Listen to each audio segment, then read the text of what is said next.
บอกให้พึ่งพุทโธพุทโธน้อมเถิดศรัทธาแม้ท่านเองยังพึ่งพาอยู่ไหนไปมาอย่าห่างพุทโธ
The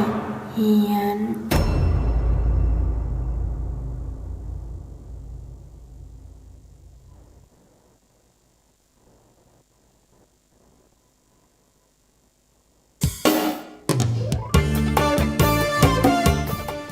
ขอถวายความนอบน้อมแด่องค์สมเด็จพระสัมมาสัมพุทธเจ้า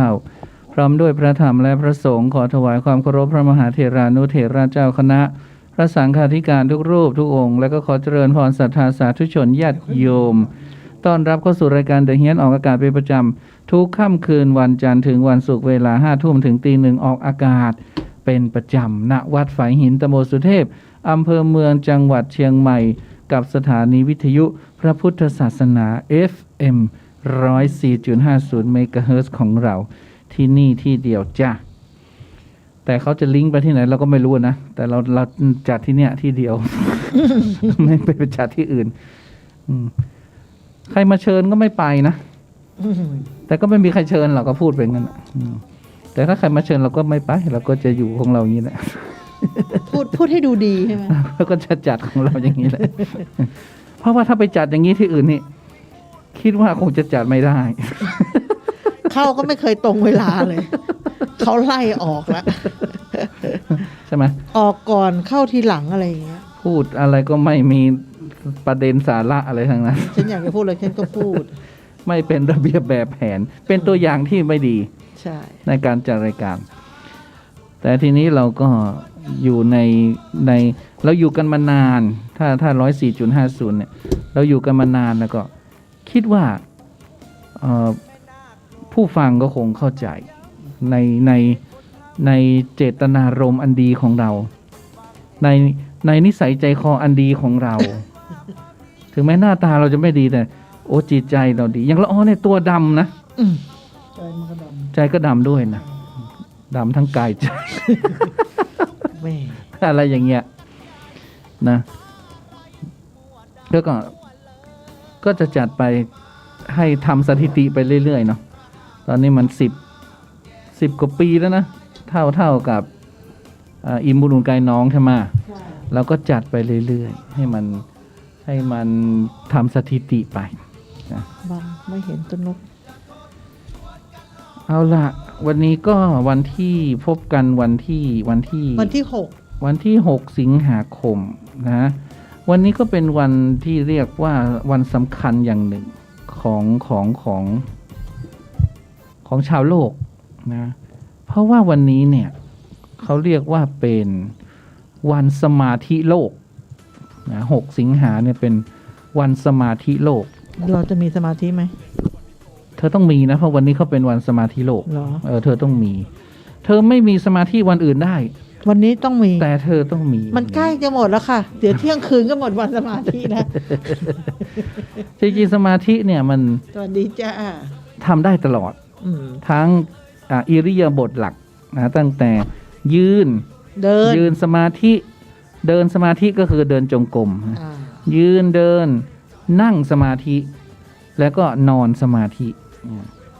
ถ้าไปสอนเด็กนี่นะเราบอกสมาธิทำได้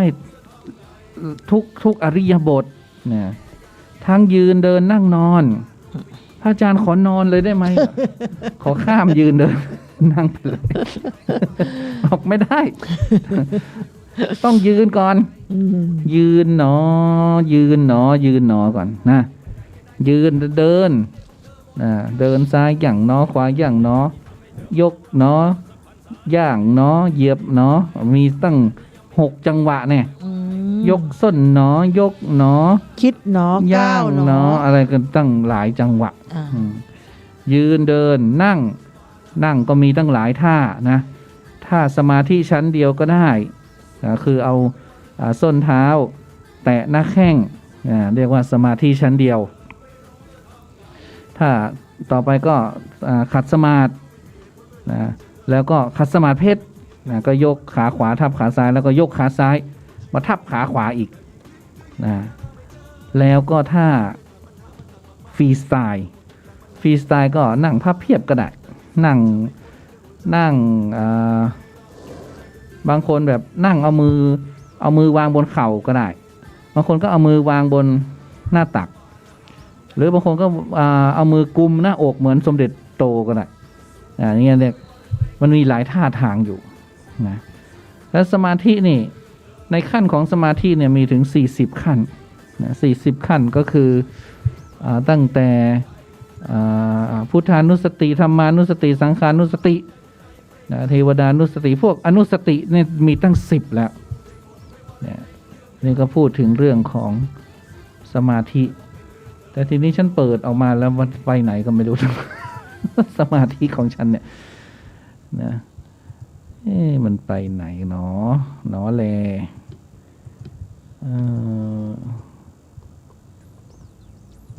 6 สิงหาคมนะเนี่ยฉันเปิดมาแล้วมันหายไปไหนนะในการประชุม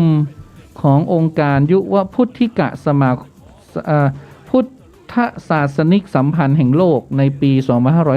2531 ได้กำหนดเอาวันที่ 6 สิงหาคมเป็นวันสมาธิโลกเพื่อเป็นวันที่รวมใจของชาวพุทธและชาวโลกทั้งหลายเนี่ยให้มานั่งสมาธิเหมือนกับเดี๋ยวนี้ที่ฝรั่งอะไรต่างๆเนี่ยเริ่มที่จะเข้ามาในการที่จะมา meditation นะการทำสมาธินะเพื่อเป็นมรณสติเตือนใจมุ่งให้เกิดสันติภาพของโลกเพราะว่าวันนี้เนี่ยมันเป็นวันที่ระลึกถึงการที่สหรัฐอเมริกาเนี่ยทิ้งระเบิดปรมาณูลูกแรกในสงครามโลกครั้งที่ 2ที่เมืองฮิโรชิมาซึ่งเป็นที่ตั้งของกองทัพบกที่ 2ของญี่ปุ่นเพื่อบังคับให้ญี่ปุ่นยอมแพ้เขาก็เลยถือว่าสงครามโลกเนี่ยมันเกิดขึ้นในวันนี้เขาก็เลยบอกเอาวันนี้เป็นวันสมาธิโลกมันสงครามโลกครั้งที่1หรือครั้งที่2ครั้งที่2ใช่ไหมเพราะมันเป็นวันสงครามโลกเขาเลยให้ทุกคนมีสมาธิให้ล้ำลึกถึงว่าให้เกิดสันติภาพไงคือทุกคนมานั่งสมาธิแล้วก็ไม่ต้องทะเลาะเบาแวงกันว่างั้นนะจะได้ไม่ต้องมีเกิดสงครามถูกต้องนะเพราะก็เลยเป็นวันสมาธิของโลกเลยนะเป็น World Meditation Day เลยนะในวันนี้ถ้าปกติเนี่ยเราก็คงจะมีกิจกรรมอะไรที่ทำให้เราได้เห็นนะว่ามีทำสมาธิอะไรกันต่างๆแต่โควิดเราก็ทำสมาธิของใครของมันอยู่ที่บ้านอย่าง 2-3 วันนี้มีข่าวอะไรไม่รู้เรื่องพระแก้วมรกตเรื่องพระสยามเทวาธิราชเรื่องนั่นนู่นนี่กระทู้ไปถึงอะไรนะเลือกไปเรื่อยไม่ว่าจะเป็นขับเฮาหรืออะไรนะTwitter อะไรต่างๆนะมีหมดมันก็ต้นนุกมองว่าเป็นเรื่องของการที่คนไม่มีอะไรทำว่างงานจริงๆมันก็เป็นอย่างนั้นเราจะไปโทษเขาไม่ได้เขาไม่มีอะไรทำจริงๆถ้าวันไหนที่ประเทศชาติบ้านเมืองสงบสุขอะไรข่าวพวกนี้ก็จะไม่มีคนปลุกคนกระพือแต่เนี่ยมันก็ช่วยกันกระพือเพราะมันไม่มีอะไรทำคนก็ไปวิพากษ์วิจารณ์กูรู้หนึ่งมึงก็รู้กูก็รู้ช่วยกันเสริมเติมแต่งเข้าไปใช่เหมือนกับรู้จริงบ้างไม่จริงบ้างเกิดทันบ้างไม่ทันบ้างไม่ทันสักคนนะแต่รู้เป็นผู้รู้เป็นผู้รู้คือมันจะจริงหรือไม่จริงเนี่ยมันก็มีมาตั้งแต่ดึกจำบรรพ์แล้วดึกจำบรรพ์แล้วใช่ไหมคือมันเหตุการณ์แบบนี้มันก็อยู่มามันก็ไม่ได้มีอะไรทุกคนก็กราบไหว้บูชามันก็ไม่ได้มีอะไรที่มันเลวร้ายแต่ตอนนี้คือไม่ชอบในสิ่งหนึ่ง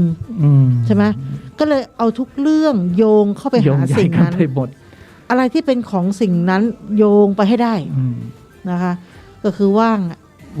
จริงๆว่างกันจริงๆนี่เป็นเรื่องของถ้าคนไม่ว่างนี่ทำไม่ได้อย่างนี้เดี๋ยวก็มันก็จะมีเรื่องอื่นขึ้นมาอีกนะก็จะแบบใช่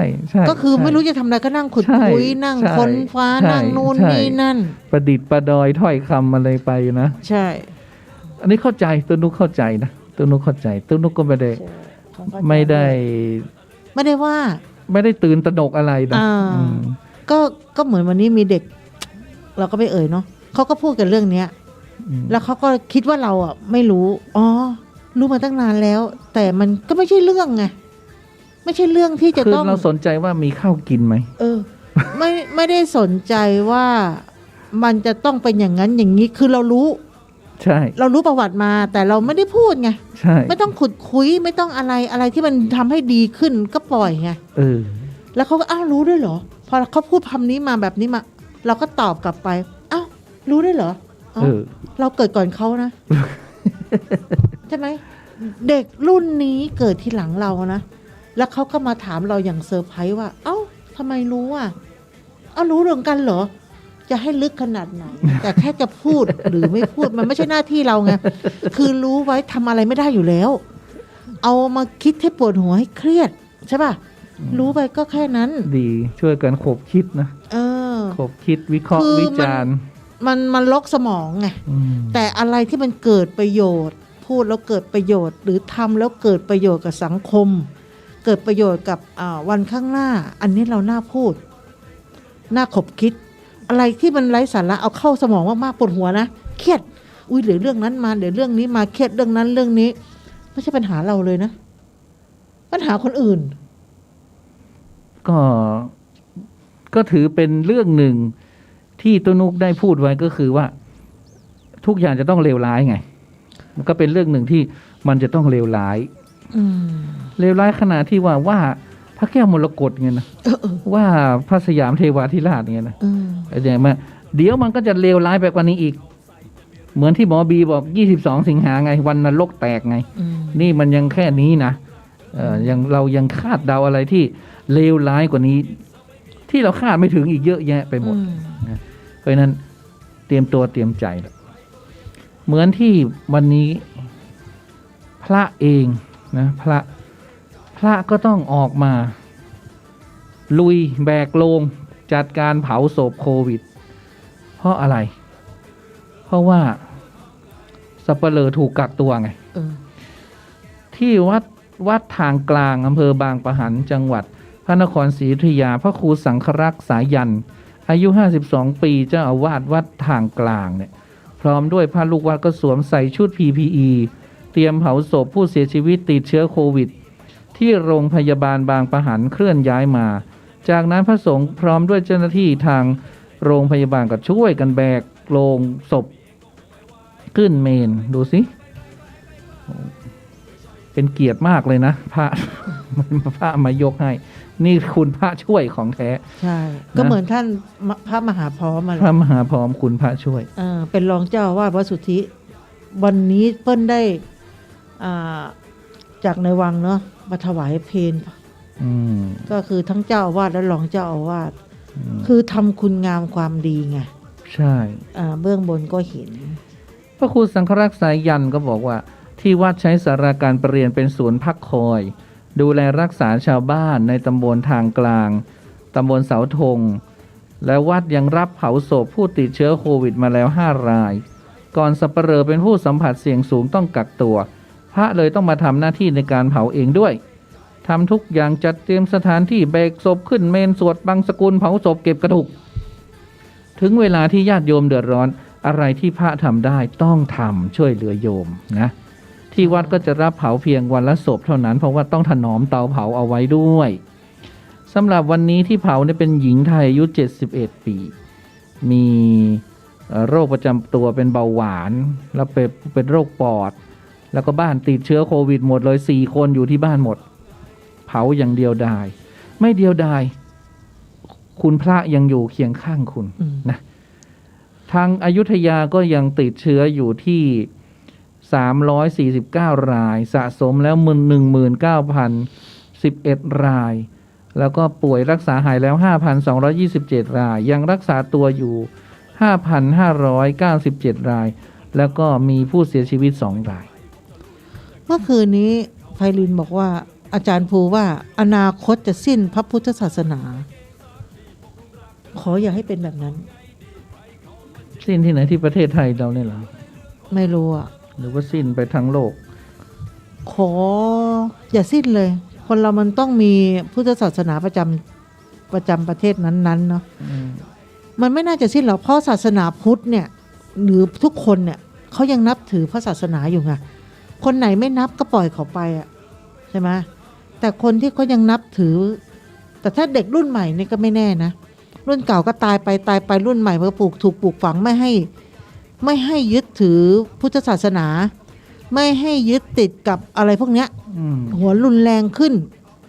คนรุ่นเก่าก็พูดอะไรไม่ได้ไงก็แก่ลงก็ตายไปเด็กรุ่นใหม่ขึ้นมาถูกปลูกฝังเอามาแบบเป็นรุ่นมันก็ไม่แน่นะใช่ไหมอีกหน่อยจะไม่เห็นหัวพระก็ได้ไม่ต้องเผาก็ได้ไม่ต้องสวดก็ได้เผาต้องเผาแต่ไม่ต้องสวดก็ได้เนี่ยมันก็อาจจะมีแต่ก็คงจะน้อยแหละแล้วก็ขออย่าเป็นแบบนั้นเลยก็มีข่าวน้องทอยเนี่ยไม่อยากจะอ่านเพราะว่าหลายคนก็คงจะอ่านแล้วคงจะทราบแล้วน้องทอยที่ก่อเหตุนะฆ่าแฟนสาวน้องพิมพ์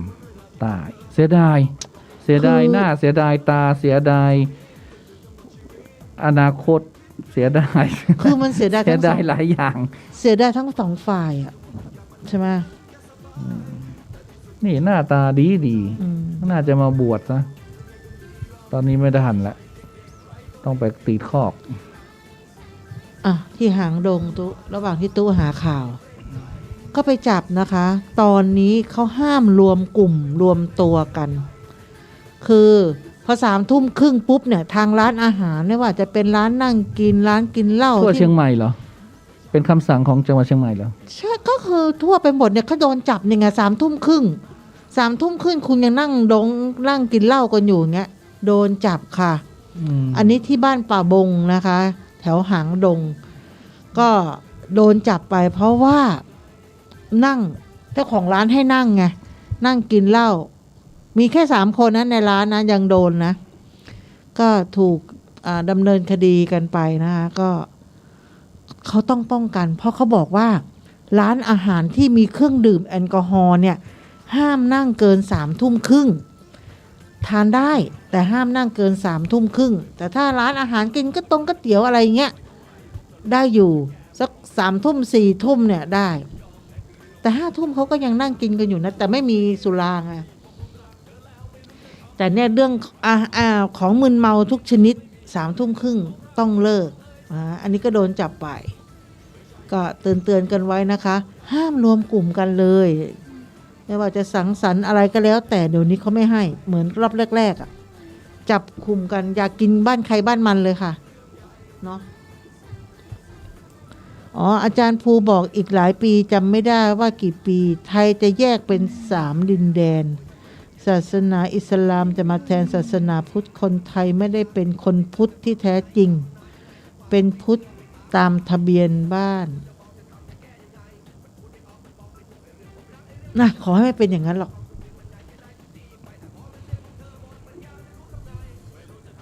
มันก็เป็นไปได้ไงมันก็เป็นไปได้ทุกอย่างมันเป็นไปได้ทุกอย่างมันเป็นไปได้ก็ขออย่าเป็นแบบนั้นอย่างที่วันนี้ที่วัดชินวรารามบางขะแยงอำเภอเมืองปทุมธานีพลตำรวจโทคำรณวิทูปกระจ่างนายกอบจ.ปทุมธานีก็ได้มอบเงินรับบริจาคสร้างเตาเผาศพจำนวน3 ล้านบาทให้กับพระมงคลวโรปการหลวงพ่อชำนาญที่ปรึกษาเจ้าคณะจังหวัดปทุมธานีเจ้าอาวาสวัดชินวรารามวรวิหารเพื่อไปสร้างเตาเผาศพไร้มลพิษจำนวน6 เตาโดยปัจจุบันวัดชินวรารามนี่ก็สร้างเตาเผาศพเสร็จแล้ว2 เตาซึ่งเตาเผาเดิมทางวัดใช้อยู่นี่2 เตาหลัก1 เตาสำรองอีก1 เตาและกำลังก่อสร้างอีก4 เตาหากสร้างเสร็จทางวัดก็จะมีเตาเผา9 เตาเพื่อรองรับจำนวนผู้เสียชีวิตโรคระบาดโควิด -19 ในส่วนของอบจ.ปทุมธานีก็เปิดบัญชีให้ประชาชนร่วมบริจาคเงินได้กว่า6 ล้านบาทแล้วก็มอบกับทางวัดเมื่อวันที่27 กรกฎาคม2 ล้านแล้วก็มามอบอีก3 ล้านนะเมื่อครบจำนวนที่วัดต้องการแล้วอบจ.ก็จะปิดบัญชีหากประชาชนประสงค์จะร่วมบริจาคค่าน้ำมันเผาศพก็ได้สามารถร่วมสมทบทุนที่บัญชีพระมงคลวโรปการธนาคารกรุงเทพเลขที่บัญชี 912-300-2777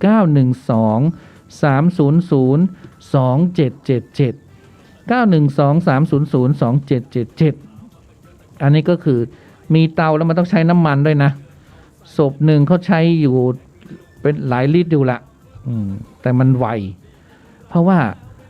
เตาเผาเนี่ยมันเร่งไฟได้มันเร่งเวลาได้ หรือว่าเร่งให้คุณเนี่ยคุณจะเอากระดูกเหลือเท่าไหร่ก็ได้ หรือคุณจะเผาทั้งกระดูกก็ได้ตอนไปเผาศพแม่เพื่อนฉันมาเนี่ยเขาอธิบายให้ฉันฟัง นายกเทศบาลเขาไปเป็นประธานแล้วเขาก็เลยแล้วฉันเป็นตู้เจ้านะเขาก็เลยผลักฉันไปนั่งกับประธานไงฉันก็เลยต้องนั่งคุยกับนายกฉันก็เลยคุยเรื่องศพเรื่องซากอะไร ฉันก็เลยรู้ว่าอ๋อเตามันเป็นอย่างนี้แล้วก็เขาจะต้องทิ้งให้มันเย็นก่อน1 ชั่วโมงแล้วถึงจะเผาต่อได้และไอ้ที่เห็นที่มันไอ้เผาจนมันร้าวจนมันแตกนะมันเป็นเรื่องจริงเพราะมันร้อนมันร้อนมากนะมันร้อนมากนี่ก็ทางวัดชินเนี่ยนะวัดชินที่ปทุมนี่เขาก็เผามาแล้วตั้งแต่21 มิถุนายน 64เนี่ยเผาไปแล้ว131 ศพนะนี่ก็โมทนาสาธุนะกับพวกผู้ที่บริจาคสร้างเมนตอนนี้ก็ทำให้มีเมนเพิ่มขึ้นนะเป็น9 เตาแล้วก็คืออันนี้ก็คือในส่วนของปลายทางส่วนต้นทางนั่นก็ใครมีหน้าที่ต้นทางก็ทำไปเนาะไอเรามันปลายทาง ตุ๊เจ้านี่เป็นปลายทางแล้วจัดการต่างสิ่งต่างๆเนาะมีอะไรบ้างไม่มีเดี๋ยวไม่ได้อ่านข่าวเชียงใหม่หาข่าวเชียงใหม่คือเชียงใหม่มันไม่มีอะไรมันชิวๆเชียงใหม่ เชียงใหม่เขาก็บอกว่าเชียงใหม่มันชิวๆของเชียงใหม่ไปพบผู้ติดเชื้อเพิ่มอีก60 รายวันที่6 สิงหาคมเขาก็ยังชิวไงเขาก็ไม่ ส่วนใหญ่นะคะนำเข้ามาจากต่างจังหวัดเขาก็ไม่ได้มีเดือดร้อนอะไรไงจังหวัดเชียงใหม่พบผู้ติดเชื้อโควิด -19 เพิ่ม60 รายโดยเป็นผู้ติดเชื้อจากต่างจังหวัด35 รายทำให้ผู้ติดเชื้อสะสมเดือนกรกฎาคมนี้อยู่ที่ 1,695 รายสำนักงานสาธารณสุขจังหวัดเชียงใหม่เปิดเผยข้อมูลสถานการณ์การแพร่ระบาดโควิด -19 ประจำวันที่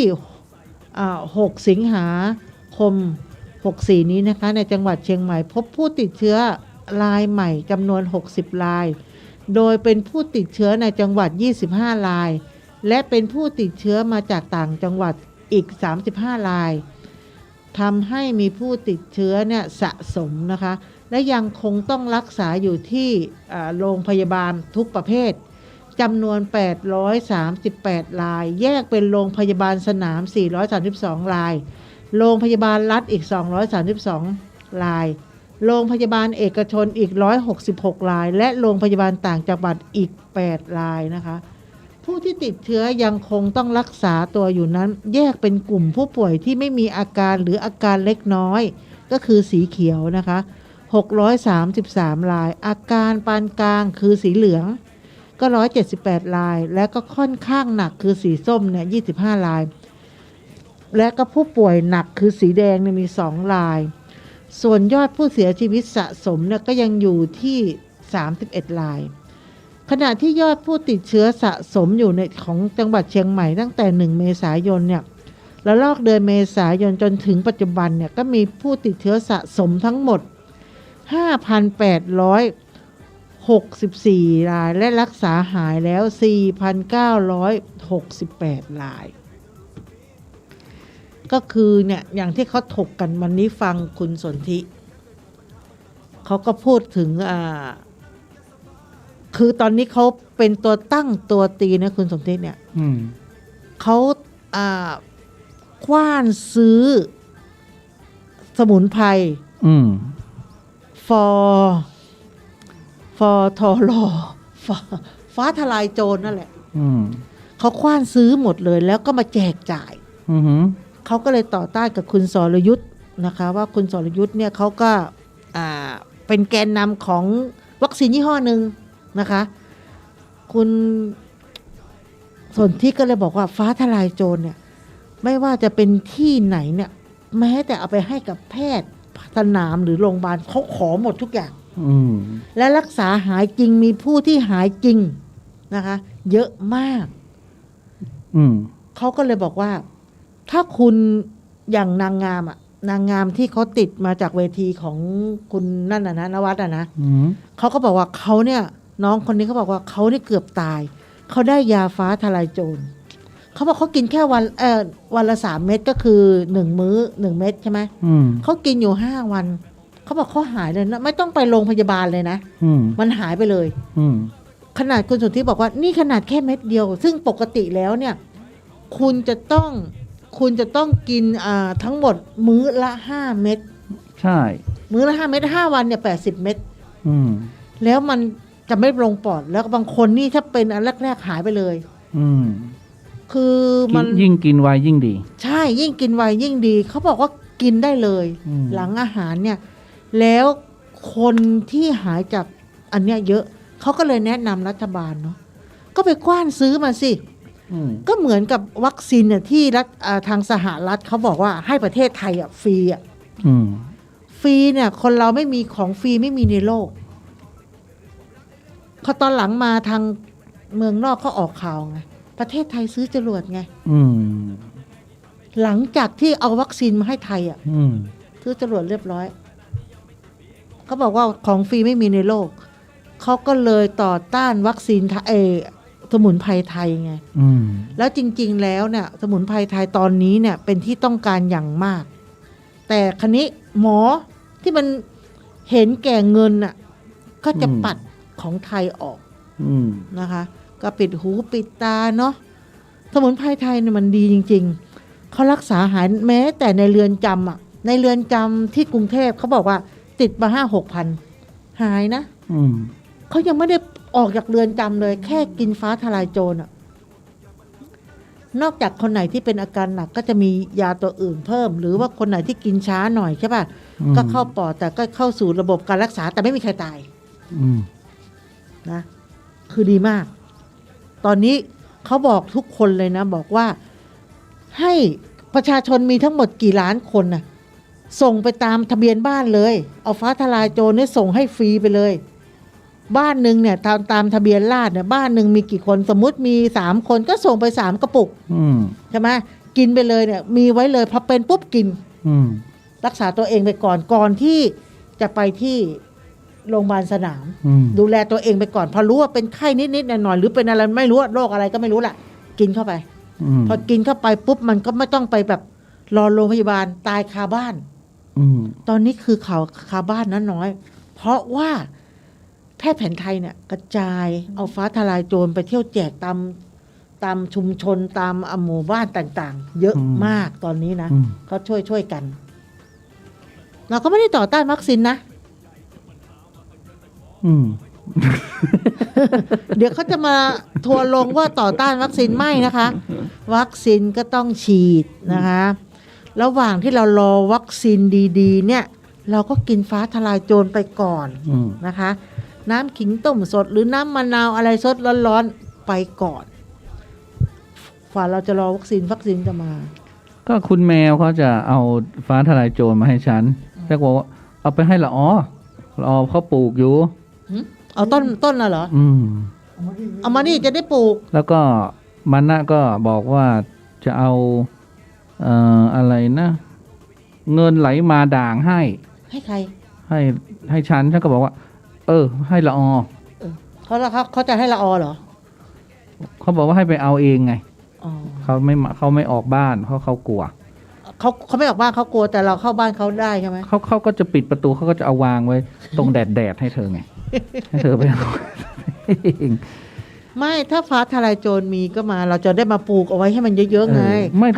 คือทุกคนจะเอาอะไรมาให้ฉันก็ไม่รู้ไงเขากลัวก็ตัวไม่ฉีดไงฉันก็ไม่เอาอะไรทั้งนั้นไงตัวไม่ฉีดไงก็คือถ้าเอามาละอก็จะปลูกเอาไว้วัคซีนเนี่ยเขาก็จะมาถวายฉันก็บอกว่าทำไมไม่ไปให้ละอนะละอมันจะต้องเสี่ยงนะละอมันอยากได้นะตอนนี้ภาครัฐกำลังหาพื้นที่ปลูก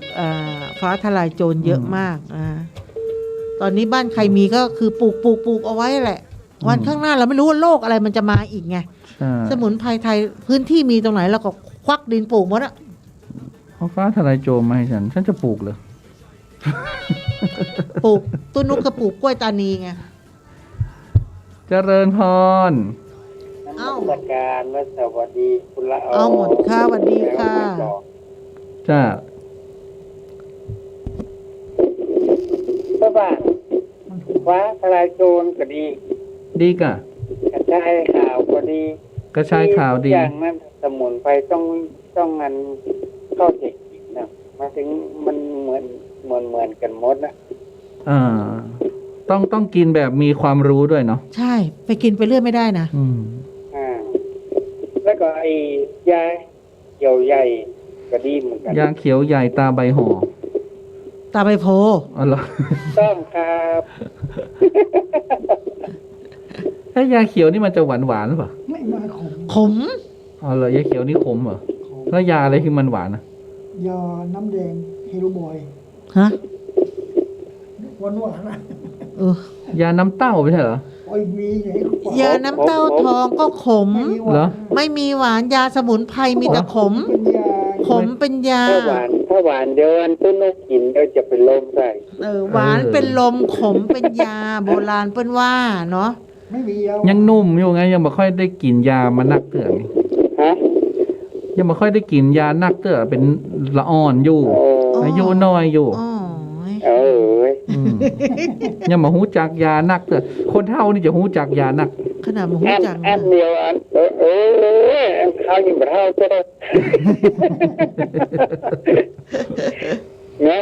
อันเดียวอันต้องเอาไอ้ลูกอมยิ้มเป็นโจเราอันไปฉีดวัคซีนก็หา นั่นนะ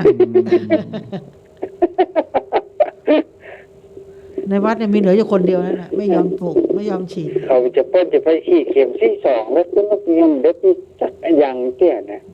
เอาก็ละอ้อก็ยังบ่ได้สักอย่างแต่ละอาคัดยังมาปลาละอ้อไปล่ะ เออเจ็ดกลุ่มเสี่ยงก็ไปฉีดวัคซีนไปก็ได้แล้วเหรอ ไม่บัดเดียวได้ยินว่าเปิ้ลมันต้องจองนี่เปิ้ลถือบัตรประชาชนไปฉีดได้เลยละออมันก็มาเห็นถือไปนี่ นั่น เออ ก็เปิ้นจองไว้ไง ฮะ จองไว้แล้วกำแพงเวียง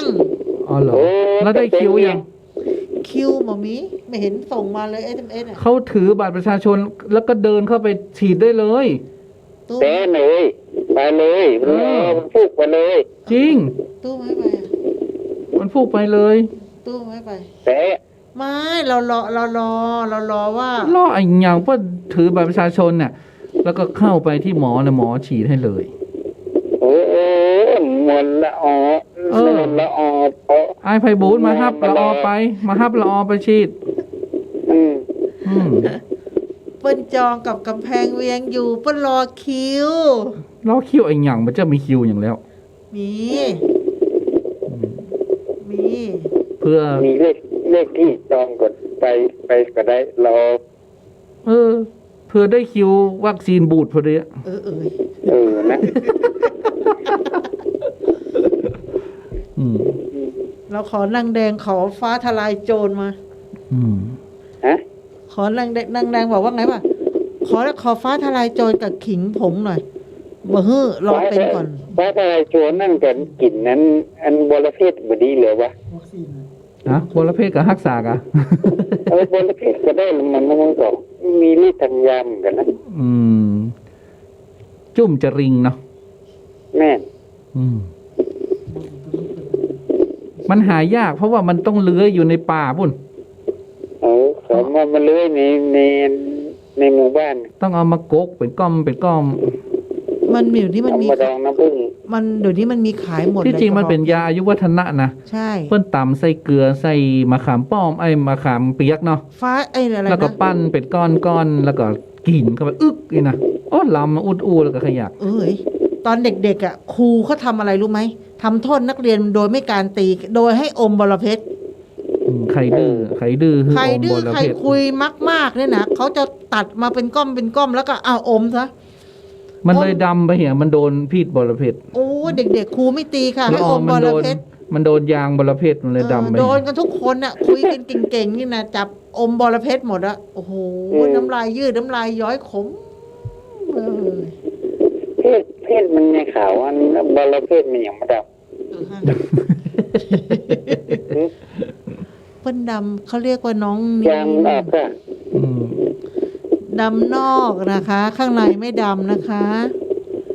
ใจขาวใจสะอาดอีหรอ แม่น อ้าวสาธุเนอะ นี่ก็ปลูกนี่ก็อันตากกันหัวและแอนไว้นี่เดี๋ยวจะมาใส่โมลินิกปั่น อ๋อจ้ะ อืม มาเตอร์มาแอลหาธรรมสถานนี่มาแอลหารอธรรมสถานนี่ ไว้จะแป้งอันบอกว่าไปติดโควิดจะเตอะ ปลามันไปกำเนอะ เดี๋ยวก่อน ปลามันไปก เมื่อก่อนไม่มีโควิดยังไม่มาแล้วนี่มีโควิดแล้วเขาจะมาเหรอทุก ำตัวเป็นอสมตัวมาฮับละอไป คนละหมู่บ้านเจ้า เนี่ยถ้ามีไอ้ QR โค้ดอันที่จองไว้สมอทำได้ เห็นไหม บุย เห็นไหมพี่ไพบูลย์จะพาเธอไปพรุ่งนี้ หายห่วงไปฉีดเฮียมารอไอ้หยังรอไอ้หยัง เพิ่นฉีดเข็มแรกกันวันที่5กันแล้ว เขาต้องเป็นภูมิคุ้มกันกลุ่มนะภูมิคุ้มกันหมู่ ที่6นี่ล่ะ เดี๋ยวก่อน โอ้ ยุคคนอื่นเขาอะแล้วทำไมตู้ เขา ไม่ ต้ บ อ อง ก เป็นภูมิคุ้มกันหมู่ เรารอเขาลืมเหรอ ใช่เรารอเขาลืมปล่อยเขาลืมไปเตอะ น่ะเรารอเขาเดี๋ยวเขาลืมเรานะ ช่างเขาลืมก็ลืมไปสุยดีนะตู้ยังไม่ยอมไปฉีดเลยนะไม่สุยตู้พ่อง เนี่ยเป็นแบบเนี้ย ตู้ยังแบบไปเลยน่ะสุยตู้นุ่น กินกับตัวเราให้ ถ้าเราเอาไปเดี๋ยวตู้นุ่มจะโตยไป ฮั่น แม่น ให้ตู้ฉีดก่อนถ้าตู้ไม่ตายก็เดี๋ยวเราฉีดตาม อันกับไปพร้อมกันเลย ก็ยังพูดกันในไลน์กลุ่มบอกว่า น่ะ ตู้เดี๋ยวเราถ้าเกิดเธอไม่กลัวโควิดหรือแบบไม่กลัวหรอกตายก็ตายพร้อมกันเนี่ย จะไปกลัว คนเป็นหมื่นเป็นแสนเพิ่นยังบ่กลัว เอาคนเดียวให้จะไปกลัว เฮาตายก็ตายคนเดียวลูก อืม ไปออกอากาศเดี๋ยวก็หาว่าแอนตี้วัคซีนบอกได้แอนตี้นะเจ้า เราไปเป็นหมู่ เฮาจะไปอยู่ แต่เราก็รอคิวเนอะเราจะไปลาดคิว พอมันมีภูมิคุ้มกันหมู่เนี่ย จังหวัดเชียงใหม่เขาก็จะประกาศเปิดจังหวัด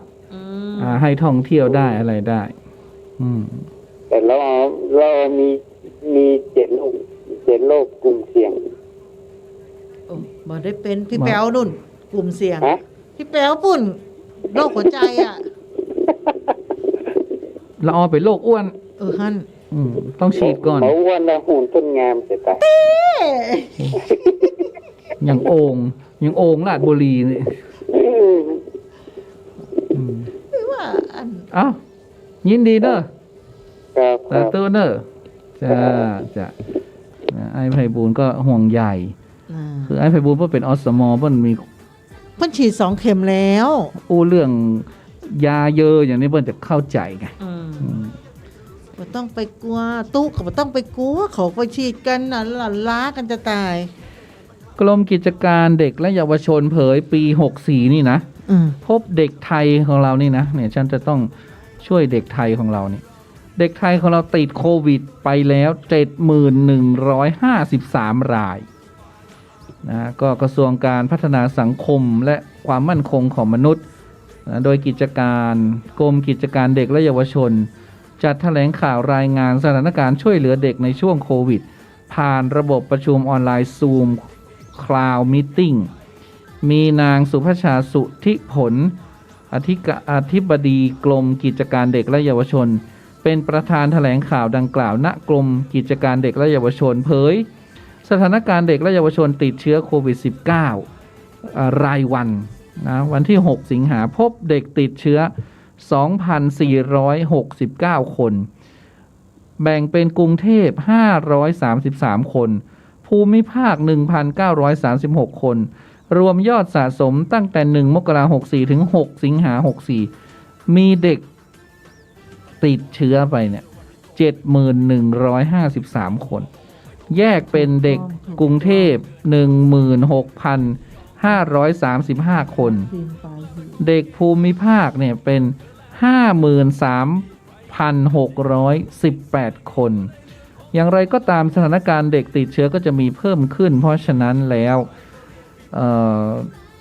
สิ่งที่กรมเด็กเป็นห่วงนะกระทรวงสาธารณสุขหน่วยงานภาครัฐต่างๆขอให้เร่งมือช่วยเหลือประสานเด็กแยกเป็นกลุ่มนะก็คือกรณีเด็กติดเชื้อโดยที่ผู้ปกครองไม่ติดหรือเด็กและผู้ปกครองติดด้วยกันก็ต้องประสานโรงพยาบาลศูนย์บริการสาธารณสุขและก็สำนักงานเขตในพื้นที่นำเด็กเข้าสู่กระบวนการสาธารณสุขอย่างที่เราเห็นรูปหรือเห็นคลิปเนาะที่ว่าเด็กถือกระเป๋าแล้วก็ไปเองของมันนะมันน่าสงสารนะเด็กแต่เขาก็ไม่ได้มีความกลัวอะไรนะถ้าอธิบายให้เขาเข้าใจเนาะว่าแต่มันก็จะต้องไปสู่การกักตัว14วันแล้วหลังจากกักตัว14วันหากพ่อแม่ผู้ปกครองยังรักษาตัวอยู่ไม่สามารถดูแลเด็กได้ก็จะต้องมีสถานสงเคราะห์เด็กนะไม่ว่าจะเป็นสถานสงเคราะห์เด็กหญิงบ้านราชวิถีสถานสงเคราะห์เยาวชนมูลนิธิมหาราชสถานแรกรับเด็กชายบ้านปากเกร็ดสถานสงเคราะห์เด็กชายบ้านบางละมุงอะไรต่างๆเนี่ยอันนี้เขาก็ไม่นิ่งนอนใจอันนี้เขาก็แยกมาเพราะมาเป็นส่วนของเขาก็คือกรมเด็กและเยาวชนนะ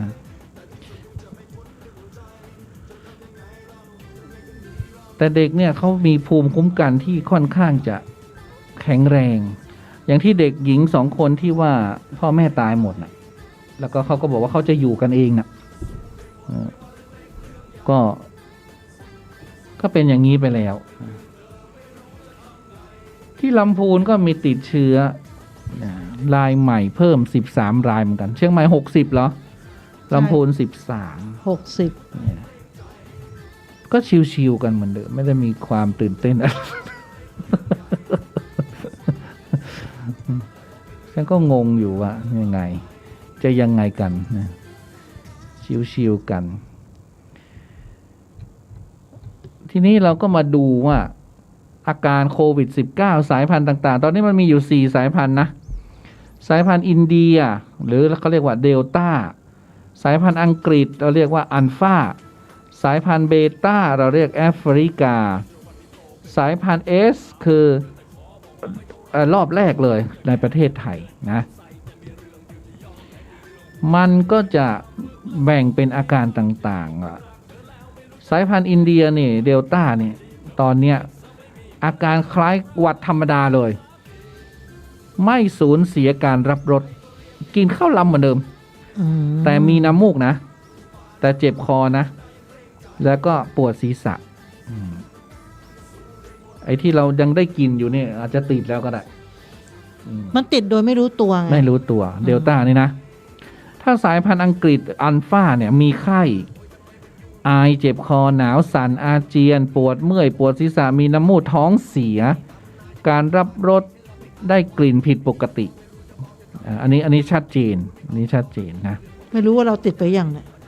เอาเธอมีไข้ไหมล่ะไอไหมล่ะไม่ไอเนาะเธอก็อาจจะไม่เจออังกฤษไงเธออาจจะเจออินเดียนะสายพันธุ์เบต้าหรือแอฟริกานะแอฟริกานี่ก็จะเจ็บคอ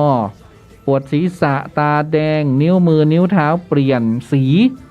การรับรสได้กลิ่นผิดปกติปวดเมื่อยท้องเสียมีผื่นแอฟริกานี่จะมีผื่นด้วยไม่มีแต่นิ้วล็อกถ้าสายพันธุ์ดั้งเดิมที่ระบาดตั้งแต่แรกของไทยเนี่ย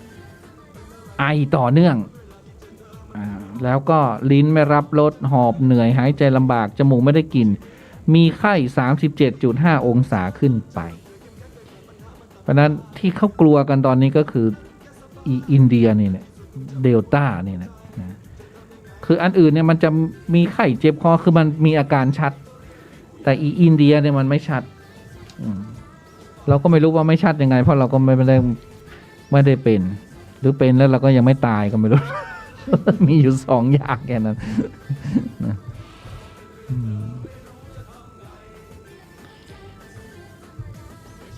แล้วอะไร60 รายใช่ไหมก็ที่เดิมละก็พิษเศรษฐกิจของโควิดนี่ก็ทำให้คุณนัทเดอะไวท์เนี่ย จากที่เคยร้องเพลงที่ The Goose View เนี่ยนะก็ต้องหันเหตัวเองนะตอนแรกก็ไม่ได้คิดทำอะไรก็ไม่ได้กระทบกระเทือนอะไรมากมายใช่ป่ะแต่คราวนี้มันหลายระลอกเข้าก็เลยไม่ไหวพอดีเขาก็บอกว่าพ่อแฟนเขาก็มีสูตรโรตีเนาะเขาก็เลยมาทำเปิดร้านขายโรตีตอนนี้กำไรวันละ 2-3 พันบาทนะคุณนัทเดอะไวท์เนี่ยเขาบอกว่าเขาไม่เคยทำอะไรเป็นนอกจากเป็นนักร้องไง หลายคน ใช่ หลายคนเพิ่งมาค้นเจอความสามารถที่ซ่อนอยู่ของตัวเองในช่วงโควิดนี้คือแฟนก็ไม่ได้ทำตัวเองก็เป็นลูกเขยไงก็ไปขอพ่อแฟนแล้วตัวเองก็เป็นคนทำตอนนี้รายได้ดีอ่ะบางคนก็เพิ่งมารู้ตัวเองว่าทอล์กโชว์ได้อย่างอาคุณนี่เขาร้องเพลงใช่ไหมอย่างเราเนี่ยจะพัดจะผูเราจะร้องเพลงเป็นก็ได้แต่ละกูมันจะมีนะโต๊ะกลุ่มหนึ่งที่เขาร้องเพลงแบบผิดคีย์อ่ะใช่ไหมที่เขาลงใน TikTok อ่ะไททานิกอ่ะมันต้องมีไททานิกคือต้องมีฟังแล้วก็แบบมันค้นพบมันเพิ่งค้นพบคือไม่ต้องสนใจทำนองดนตรีกูจะร้องของกูไปอะไรก็ไม่รู้ไงเสียงแป้นขึ้นมาคือคนดูเป็นร้อยเป็นล้านอ่ะ งงมากอีนี่เขาร้องเพลงคนดูเป็นล้านว่ะแล้วบาง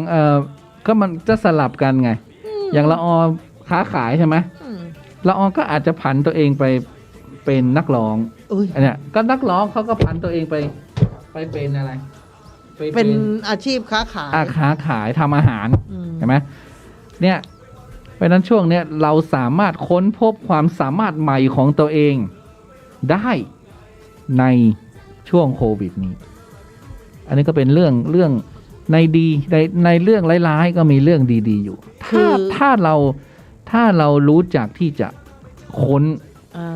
ที่เรารู้จักที่จะคิดดีเขาเรียกว่าอยู่นิ่งๆและคิดถึงตัวเองให้มากที่สุดทำดี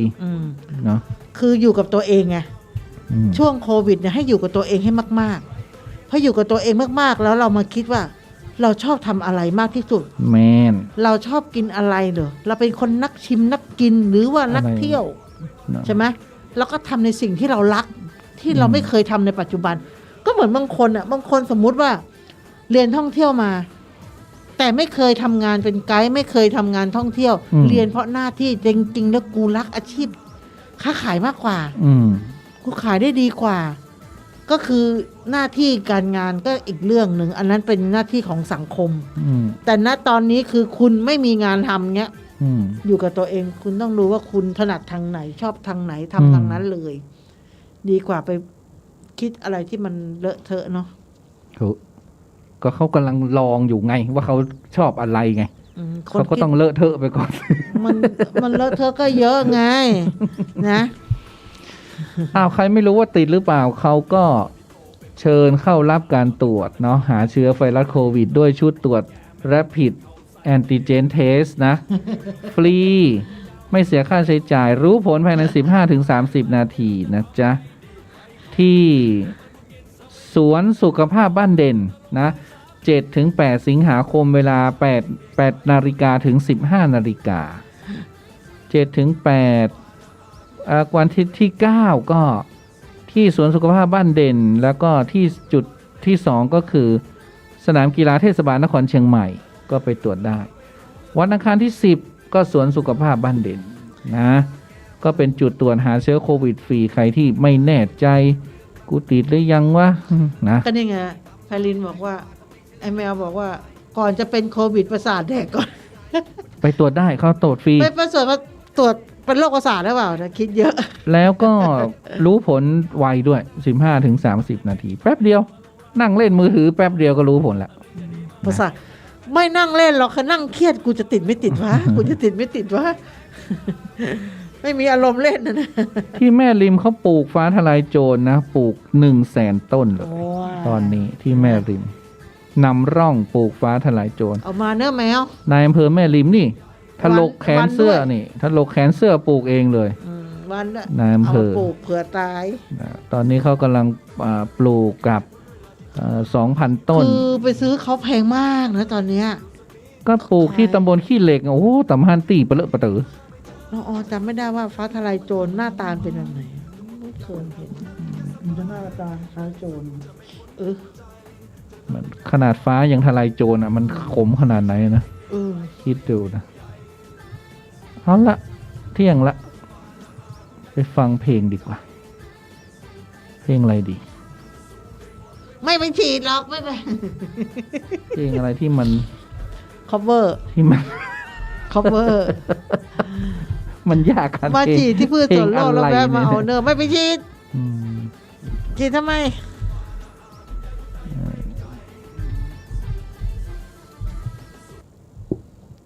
อ่ะ ฟังเพลงจ้ะ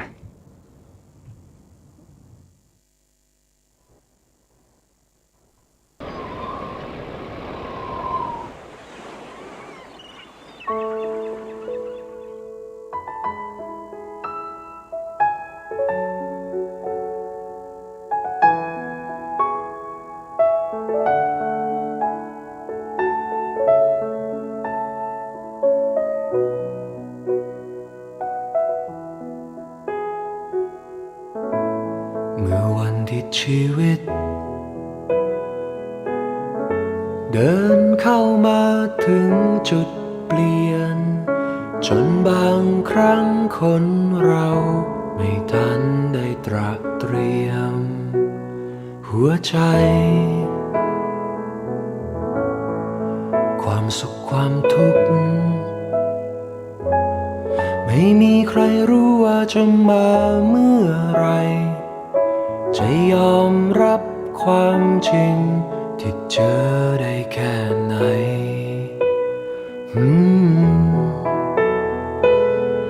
เพราะชีวิตคือชีวิต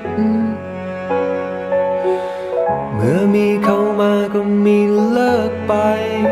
มีสุขสมมีผิดหวังหัวเราะหรือหวั่นไหว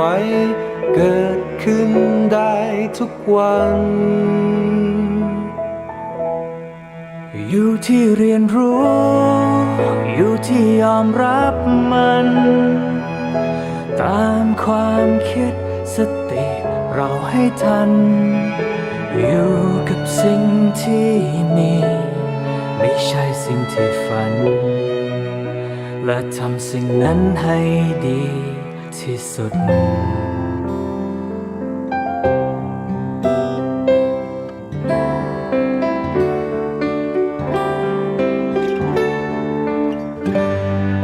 สุขก็เตรียมไว้ ว่าความทุกข์คงตามมาอีกไม่ไกล จะได้รับความจริง เมื่อต้องเจ็บปวดไว้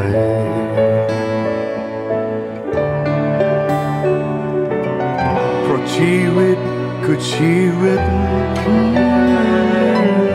เมื่อมีเข้ามาก็มีเลิกไป มีสุขสมมีผิดหวังหัวเราะหรือหวั่นไหวเกิดขึ้นได้ทุกวัน อยู่ที่เรียนรู้ อยู่ที่ยอมรับมัน ตามความคิดสติเราให้ทัน อยู่กับสิ่งที่มีไม่ใช่สิ่งที่ฝัน สิ่งนั้นให้ดีอยู่ที่เรียนรู้อยู่ที่ยอมรับมันตามความคิดในใจเราให้ทัน อยู่กับสิ่งที่มีไม่ใช่สิ่งที่ฝัน และทำสิ่งนั้นให้ดีที่สุด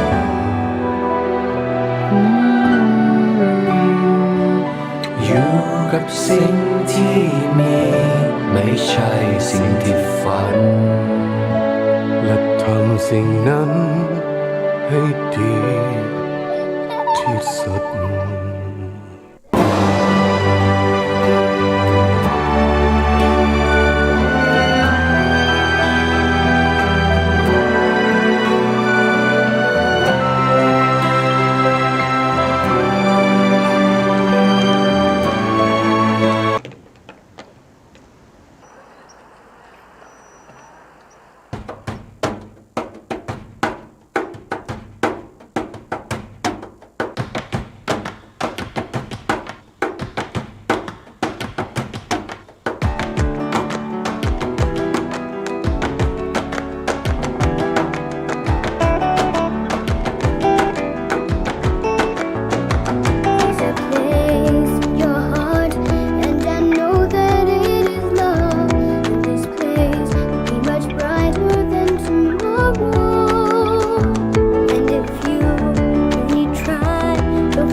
so high that our spirits never die. In my heart, I feel you are all my brothers.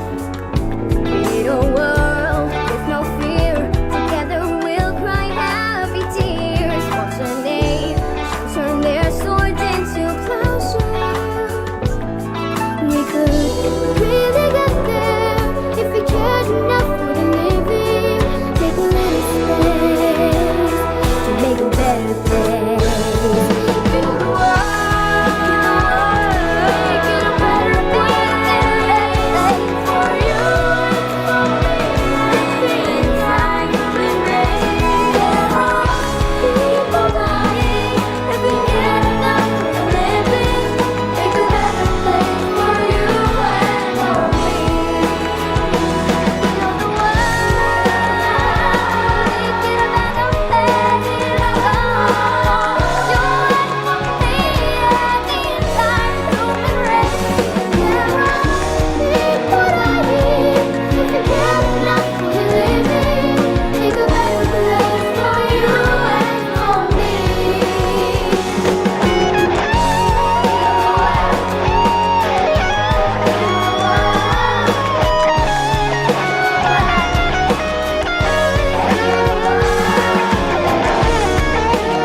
The Hiền.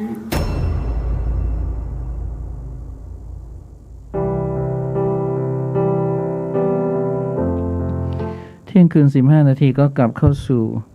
เดอะเฮียนนะหลังไมค์เราก็คุยกันสเปเหระกับละออเนี่ย หลังไมค์นี่ก็คือเรื่องที่มันออกหน้าไมค์ไม่ได้ ก็เป็นเรื่องหลังไมค์ก็อย่าลืมสำหรับหนังสือปฏิจจสมุปบาทนะของพระอาจารย์ภาสกร โพธิวัฒโน ที่พระอาจารย์ไม่ได้พิมพ์มาตั้งแต่ปี50นะมั้งนะอันนี้ก็เป็นเรื่องคือในการประชุมใหญ่ครั้งแรกและครั้งเดียวของเราเนี่ยนะ ประชุมญาติประชุมคณะกรรมการประชุมลูกศิษย์ลูกหาของพระอาจารย์ภาสกรเมื่อเดือนเมษายนนะในที่ประชุมเนี่ยพี่เอื้องก็บอกว่าวันงานชาปนกิจเนี่ยซึ่งตอนนั้นเราจะชาปนกิจกันเรากำหนด50 วันของพระอาจารย์เนาะทีนี้มันเกิดวิกฤตการณ์โควิดแล้วก็เลื่อนก็มีลูกของอาจารย์สุรีมีผลกิจเนี่ยบอกว่าจะสมทบหนังสือพุทธประวัติเนี่ยที่อาจารย์สุรีซึ่งเป็นแม่ของเขาเนี่ยจะนำมาแจกนะในงานของพระอาจารย์นะซึ่งตอนนั้นเนี่ยเราก็เห็นดีเห็นงามด้วยว่าเพราะว่ามันจะกระชั้นชิดแล้วตอนนั้นเนี่ยมันจะ50 วันแล้วจะต้องเผาแล้วอย่างเงี้ยทีนี้พี่เลียวเขาก็เห็นว่าอ้าวงานศพพระอาจารย์ไม่มีหนังสือพระอาจารย์แจกเลยเหรออะไรอย่างเงี้ยนะเขาก็เลยไปคิดว่าต้องมีหนังสืออะไรของพระอาจารย์สักเล่มหนึ่งที่เราควรจะเป็นที่ระลึกในงานนะพอตอนนั้นเนี่ยพอเรารู้ว่ามีวิกฤตการณ์เนี่ยเราก็เลยมีเวลานะก็เลยมีเวลาที่จะทำหนังสือนะปฏิจจสมุปบาทเนี่ยซึ่งพระอาจารย์ไม่ได้ทำมานานเป็น10 ปีเหมือนกันนะตั้งแต่ปี2500อะไรสักอย่างหนึ่งเนี่ยเขาก็ทำขึ้นมาก็เรียรายบริจาคกันมาผู้คนลูกศิษย์ลูกหาก็ทั่วสารทิศทั่วโลกนะก็ร่วมกันที่จะพิมพ์หนังสือเพราะว่าหนังสือเล่มนี้เนี่ยเรียกว่าพระอาจารย์ก็เล่าอยู่บ่อยๆว่าแลกเป็นแลกตายมานะพระอาจารย์พิจารณาแล้วก็พิจารณาผิดพิจารณาถูกอะไรต่างๆจะเป็นหนังสือเล่มนี้มาแล้วก็หลายคนก็ต้องการนะพระอาจารย์ก็เล่าเองว่าโอ้ปฏิจจของพระอาจารย์นี่เป็นเวอร์ชั่น3ของโลกนะของโลกทีเดียวนะแล้วก็เป็นเวอร์ชั่นที่เรียกว่าอ่านง่ายที่สุด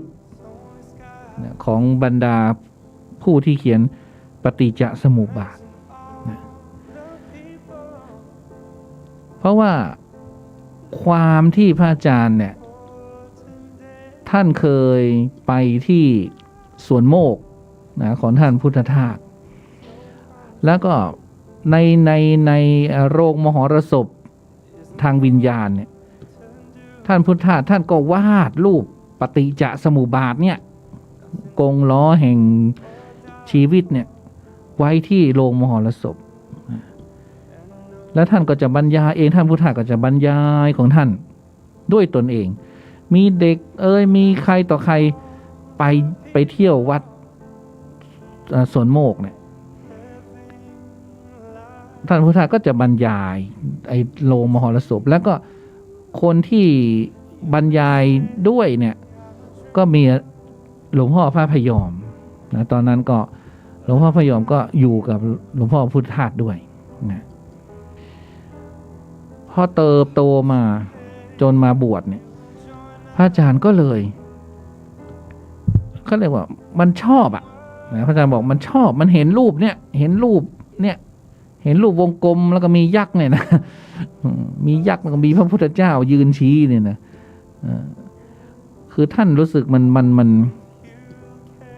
อินอ่ะมันอินท่านบอกมันอินท่านก็เลยเริ่มมาศึกษานะจริงๆเราก็อาจจะเห็นหลายๆคนก็อาจจะเห็นรูปเนี่ยรูปปฏิจจะเนี่ยนะใครๆก็เห็นอยู่แล้วตุ้นุกก็เคยเห็นเหมือนกันแต่เราไม่ได้มีสติปัญญาขนาดนั้น ที่จะเห็นแล้วก็เอามาเขียนเอามาศึกษาเป็นแต่เป็นว่าอะไรเงี้ยนะพระอาจารย์ก็ทำขึ้นมาทำแล้วก็มั่นอกมั่นใจว่าฉันที่พิจารณาถูกต้องนั่นโน่นนี่นะจนมีวันหนึ่งหลวงแม่ก็มาบอกว่ามีพระอาจารย์รู้สึกจะพระอาจารย์สมบัติมั้งนะโทรศัพท์มาบอกว่าไปบอกคุณภาสกรนะว่าวันนี้คุณภาสกรกำลังจะตายว่างั้นนะหลวงแม่ก็บอกฮะจริงแล้วคะนั่นโน่นนี่อะไรเนี่ยก็ไปบอกอาจารย์ภาสกรว่าทำไมผมจะต้องตายอ่ะหลวงแม่บอกสิ่งที่คุณทำอยู่น่ะมันผิดนะแต่หลวงแม่ก็ไม่รู้แหละว่าอะไรทำอะไรอยู่นะแต่ก็บอกอาจารย์ภาสกรอย่างนี้แต่พระอาจารย์ภาสกรรู้แหละสิ่งที่ทำอยู่ก็คือพิจารณาปฏิจจสมุปบาทนี่นะมันผิดนะพอผิดเนี่ยมันก็เป็นการที่ว่าบิดเบือนพระธรรมคำสั่งสอนบิดเบือนก็เรียกว่ากล่าวตูพระพุทธเจ้าหรืออะไรเป็นความผิดที่ร้ายแรงเหมือนกันนะพระอาจารย์ก็ไม่เชื่อก็เดินขึ้นวัดมั้งรู้สึกเดินขึ้นวัดหัวใจเต้นตึกตักตึกตักตึกตักตึกตักเนี่ยจนต้องเดินลงมาหาหลวงแม่ยอมแล้วก็เลยพิจารณาใหม่หลวงแม่ก็เลยเซ็นให้นะเซ็นให้ว่าขอชีวิตพระอาจารย์ภาสกรรู้สึกจะ3 วันจากนี้หรืออะไรเนี่ยจดหมายก้อมนั่นยังอยู่นะตุนุกยังเห็นอยู่3 วันของหลวงแม่ก็อาจจะเป็น30 ปีหลังจากนั้นก็ได้ก็จะถึงวันนี้นะแล้วหลายๆคนก็เริ่มที่จะอยากได้นะอยากได้แล้วก็ผลบุญเราก็แจกก็ไม่มีใครอยากได้ละพระอาจารย์ก็แจกนะหนังสือของพระสังฆราชนะวิธีสร้างบุญบารมีแล้วก็แจกก็ไม่มีใครสนใจก็มีแต่สนใจแต่เรื่องปฏิจจสมุปบาทเนี่ยก็งงเหมือนกันใครๆก็ถามนะตอนที่ไปงานศพพระอาจารย์ก็มีพระจากที่ไหนเขาบอกขอได้ไหมอยากพิมพ์เรื่องนี้ขอต้นฉบับได้ไหมมีไหมนะเขาก็หากันนะทีนี้ก็ไปออกที่คุณเหลียวคุณเหลียวเขาก็หาเจอเขาก็เลยพิมพ์เองเลยนะพิมพ์เองไม่ต้องให้ใครพิมพ์แล้วนะแล้วก็เป็นพิเศษนะเพราะว่าเป็นสิ่งที่พระอาจารย์พิจารณานะแล้วก็ในวาระพิเศษที่ว่าเราจะฌาปนกิจด้วยนะก็เหมาะสมนะเหมาะสมเพราะฉะนั้นแต่ว่าการจะติดต่อคุณเลียวเนี่ยก็ค่อนข้างจะยากลำบากนะคนที่เขารู้จักธรรมสถานเนี่ยส่วนหนึ่งเขาก็จะรู้จักตุนุกนะหรือว่ารู้จักพระอาจารย์เขาก็รู้จักตุนุกเขาก็จะมาติดต่อตุนุกว่าหนังสือเล่มนี้มีไหมรูปนี้มีไหมโปสเตอร์นี่มีไหมพระเครื่องนี่มีไหมนะ ตุ้นุกก็ปัดออกหมดเลย ปัดออกไม่คือไม่ใช่ว่าเอาทิ้งนะไม่ใช่ ปัดออกทิ้งหมายความว่าใครคุณจะไปเอาข้อมูลนี้จากไหนจากใครเราก็แยกแยะไปอย่างตอนนี้ถ้าสังฆทานทิพย์ออนไลน์ก็เป็นท่านเขมรับไปปฏิจจสมุปบาทก็ต้องติดต่อคุณเลียวเท่านั้นนะเรื่องของการดูแลทำความสะอาดก็ติดต่อคุณละออนะเรื่องซ่อมแซมอะไรต่างๆเรื่องติดต่อช่างอะไรก็ลุงแป๋วนะเพราะนั้นพระเครื่องก็ท่านเขมเหมือนกันนะพระเครื่องก็ท่านเขมแล้วก็พระปองดองก็ติดต่อพี่เอื้องอย่างนี้นะเพราะฉะนั้นหนังสือปฏิจจสมุปบาทก็ต้องไปขอที่พี่เรียวนะส่วนเขาจะมีกติกายังไงอะไรยังไงเขาก็จะอธิบายเองนะเขาก็อธิบายเองเพราะตุ้นุกเป็นคนที่ไม่ชอบอธิบายอะไรใดๆนะถ้ามาเยอะแยะอะไรตุ้นุกก็จะเยอะแยะขึ้นมาเหมือนกันนะมันเป็นอย่างนั้นเราอาจจะรู้จักตุ้นุกดีเรื่องความเยอะแยะของตุ้นุกนี่ นะจริงๆเนี่ยจริงๆทุกคนเนี่ยก็จะเป็นอย่างนั้นนะที่ธรรมสถานเราจะเป็นอย่างนั้นจะเป็นยิ่งท่านเขมเนี่ยเมื่อก่อนนี้ไม่เอาอะไรเลยนะอยู่แต่ในถ้ำอยู่แต่ในห้องแค่นั้นอ่ะตอนนี้ยังดีมีไลน์หรือว่าออกมารับแขกบ้าง ก็โชคดีไปเพราะนั้นที่ว่าทำไมจะต้องกำหนดวันชาปนกิจของพระอาจารย์เป็นวันที่19ธันวาคมนะจริงๆก็มีการพูดกันก่อนหน้านั้นแล้วว่าพี่เอื้องเนี่ยเห็นควรว่าจริงๆเนี่ยพี่เอื้องอยากจะให้ชาปนกิจก่อนเข้าพรรษาด้วยซ้ำแต่มันติดโควิดแค่นั้นเองตัวนุกก็เลยให้คำปรึกษาไปว่าถ้ามันจวนเข้าพรรษาแล้วเนี่ยก็ให้มันเข้าพรรษาไปเลยเพราะว่าในเข้าพรรษาเนี่ยเขาจะไม่ทำอะไรไม่เผาศพพระไม่อะไรต่างๆทีนี้พอ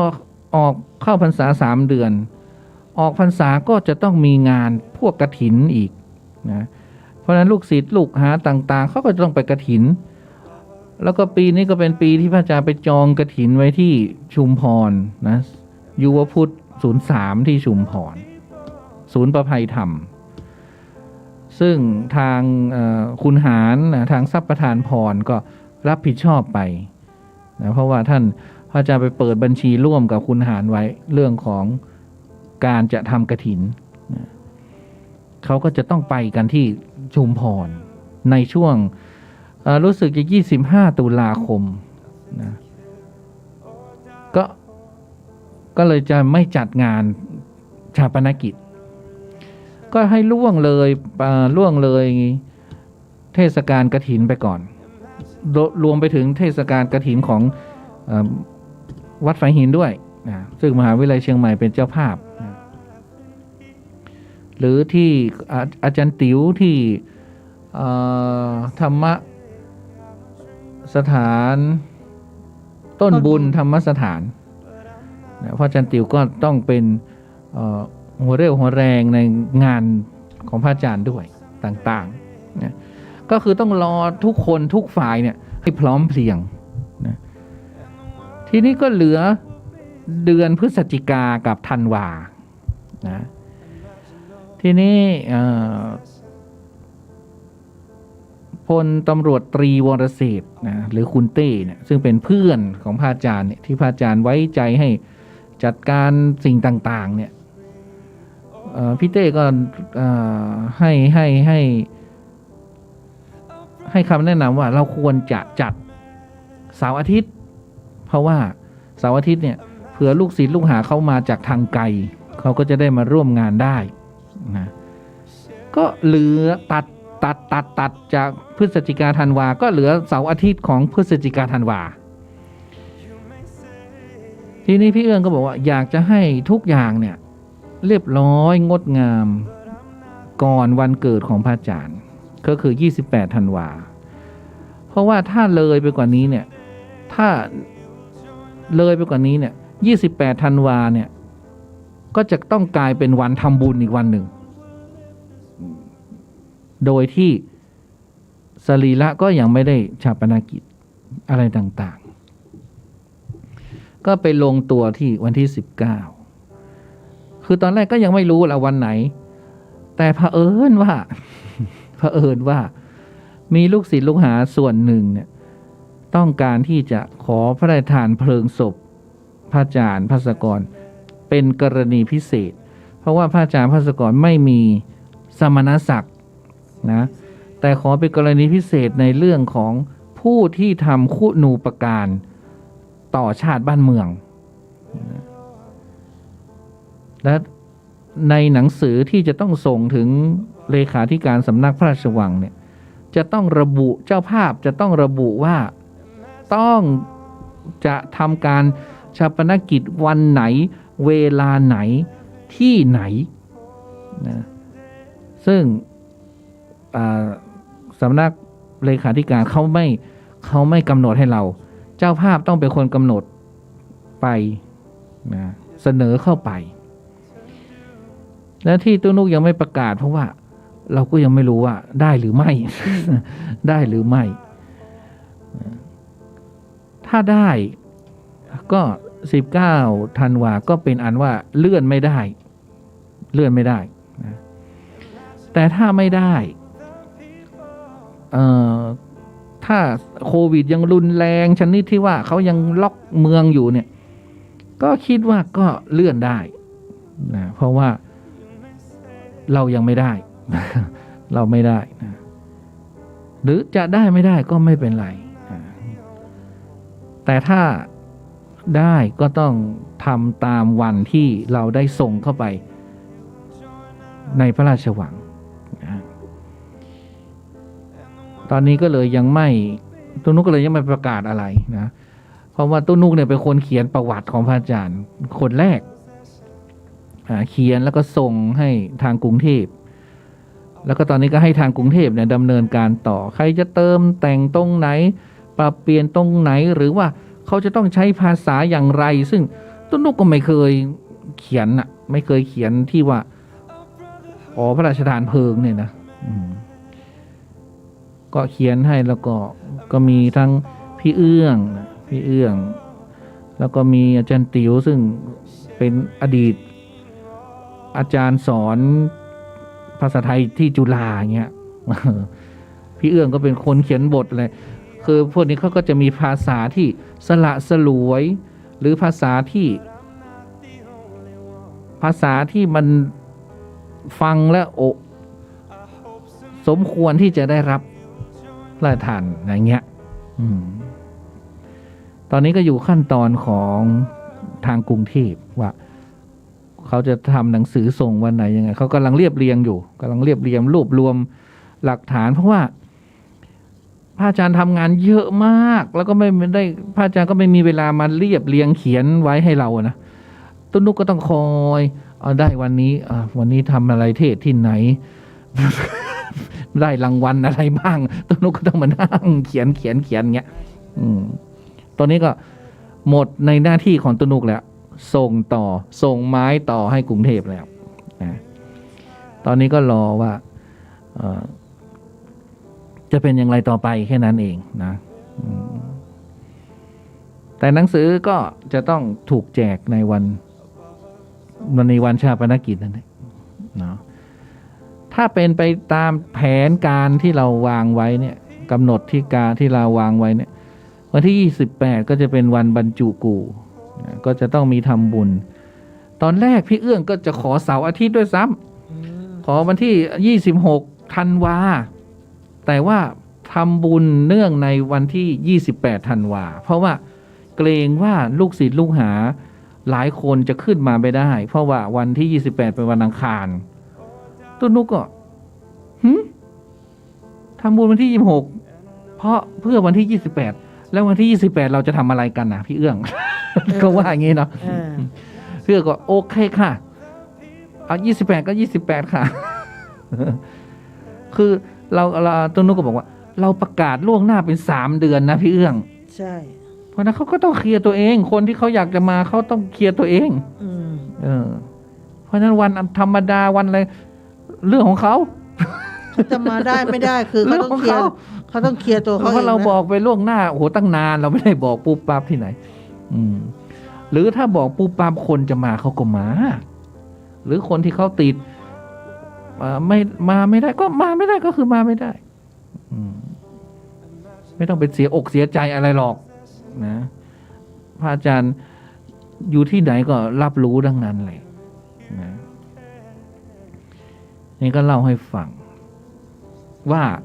หนังสือปฏิจจสมุปบาทเนี่ยที่จะแจกในงานศพที่คุณเลียวเขาบอกสเปเชียลมีหนึ่งเดียวในโลกอะไรของเขาเนี่ยนะก็ต้องไปเอาในงานศพในงานเผานั่นแหละถูกแล้ว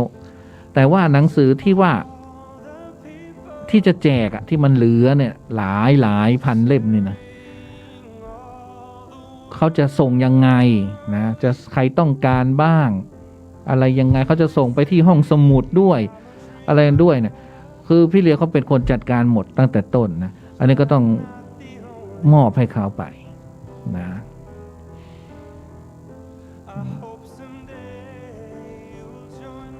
เป็นอย่างนั้นนะเป็นอย่างนั้นสำหรับวัตถุมงคลอื่นๆก็ติดต่อท่านเขมนะโดยเฉพาะวัตถุมงคลที่จะมาบอกในวันนี้นะก็เป็นวัตถุมงคลเป็นตำนานหนึ่งเป็นวัตถุมงคลที่จะว่าหายากก็หายากนะแต่ว่าเขาก็ล่ำลือกันมาก็เลยมาเล่าให้ฟังคือใครมีก็โชคดีไปนะก็คือพระสมเด็จวัดระฆังพระสมเด็จวัดระฆังเนี่ยเราจะเห็นว่า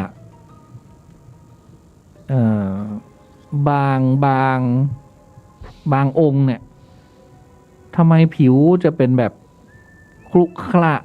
ผิวจะไม่เรียบหรืออะไรต่างๆนะเพราะว่ามีครั้งหนึ่งเขาเรียกว่าปี2416เรียกว่าปีระกาป่วงใหญ่นะปีระกาป่วงใหญ่ก็คือเป็นปีที่มีโรคระบาดเหมือนกับเราโดนโควิดเนี่ย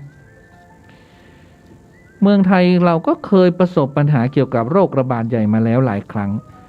ก็มีอยู่ครั้งหนึ่งที่มีเรื่องเกี่ยวกับพระสมเด็จของเจ้าคุณสมเด็จพุทธจารย์โตพรหมรังสีคือปีระกาป่วงใหญ่ปี2416เหตุการณ์นี้เกิดขึ้นหลังจากเจ้าพระคุณสมเด็จสิ้นไปได้1 ปีเรื่องปีระกาป่วงใหญ่สมเด็จพระมหาสมณเจ้ากรมพยาปวเรศวริยาลงกรณ์ได้ทรงจดหมายเหตุไว้ดังนี้ระกาความไข้คนตายนับได้เกือบใกล้ 4,000 เบาน้อยกว่าเก่า6 เท่าลดกันมะโรงก่อนนั้น100,000 บานชีเขาจดหมายไว้ในสมุดปูมีมากกว่าครั้งนี้6 เท่าเป็นไปเกิดไข้ในวัดน้อยวันละคนตั้งแต่2 ค่ำดน6 เว้นสิทธิพระวอดวายชนถึง4 เชียวนาพระบางพวกไกลโรคเว้นชีพตั้งยังเหลือจนเสร็จเผด็จสิ้นปีระกาโรคป่วงเกิดมีมาทั่วด้าน น้ำน้อยไม่เข้านาเสียมากเที่ยวแห่ในทุ่งรวงข้าวม้านไข่กล้านาเสียเนี่ยอันนี้ก็เป็นจดหมายเหตุที่สมเด็จพระมหาสมณเจ้ากรมพระยาปวเรศวริยาลงกรณ์ท่านได้จดหมายเหตุไว้ในส่วนของท่านเจ้าคุณธรรมถาวรช่วงจันทโชตก็เคยเล่าให้นายกนกสัชุกรฟังและบันทึกไว้ว่าเจ้าพระคุณสมเด็จได้ไปเข้าฝันชาวบ้านบางช้างให้ใช้พระสมเด็จของท่าน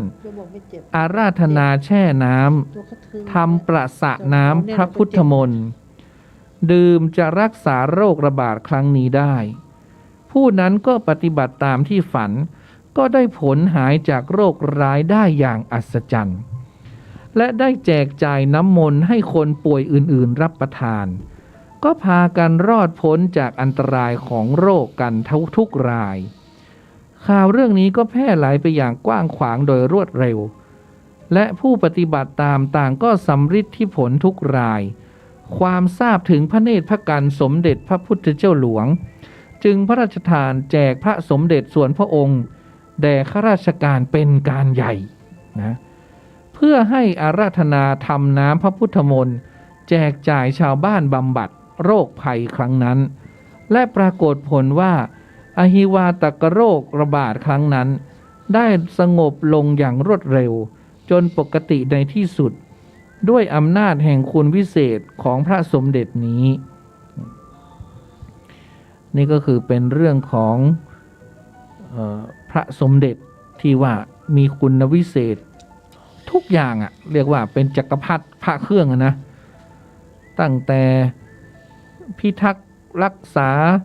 บำบัดโรคภัยไข้เจ็บอะไรต่างๆเนี่ยคนก็เลยเอามาทำน้ำพระพุทธมนต์ทำน้ำมนต์คนก็เลยเสาะหาพระสมเด็จพอเสาะหากันมากก็เลยมีการปลอมขึ้นมาตั้งแต่ปี 2416 แล้วก็ปลอมพระสมเด็จกันเรื่อยมาเพราะว่าเขาปลอมเยอะเพราะว่าเขาอยากเอาไปทำน้ำมนต์ทีนี้เดี๋ยวจะต้องวันนั้นปอนมาดูนะสมเด็จเราก็ยังไม่เห็นที่ว่าสวยอะนะยังไม่เห็นว่าสวยอะถ้าเห็นว่าสวยเดี๋ยวจะเอาองค์นั้นมาแช่น้ำเดี๋ยวจะแจกให้เป็นน้ำมนต์พระสมเด็จนะมันไม่มีมันต้องมีวันนั้นปอนดูแป๊บเดียวดูยังไม่ทั่วถึงดูปุ๊บมันเบอร์ดูเยอะแล้วเบอร์มันต้องดูแล้วต้องใช้สมาธิสูงในการดูหรือว่าก็เอาพระสมเด็จของปอนนั่นแหละมาแช่ใช่ ของปอนเนี่ยเขามีใบการันตีแล้วของอีกคนหนึ่งก็คือของพี่บีเอาของพี่บีมาแช่ พวกนี้พวกสมเด็จแท้นะแล้วก็มีของพ่อไอ้บัวก็เล่นพระสมเด็จเหมือนกันเดี๋ยวละอจะเอาของละอมาให้ปอนดูมั่งทดลองว่าแต่ไม่ใช่ว่ารอน้ำมนต์จากตุ้นุกอย่างเดียวไม่ใช่นะก็ต้องทำอย่างอื่นไปตามฉีดวัคซีนไปกินขาจะใครใบบัวขูดแล้วก็กินไป แล้วก็กินน้ำมนต์พระสมเด็จด้วยร่วมกันหลายอย่างสวัสดีค่ะคุณรัชนีวันบ้านคุณดงทำไมเรื่องสุดท้ายเรื่องอะไรคะ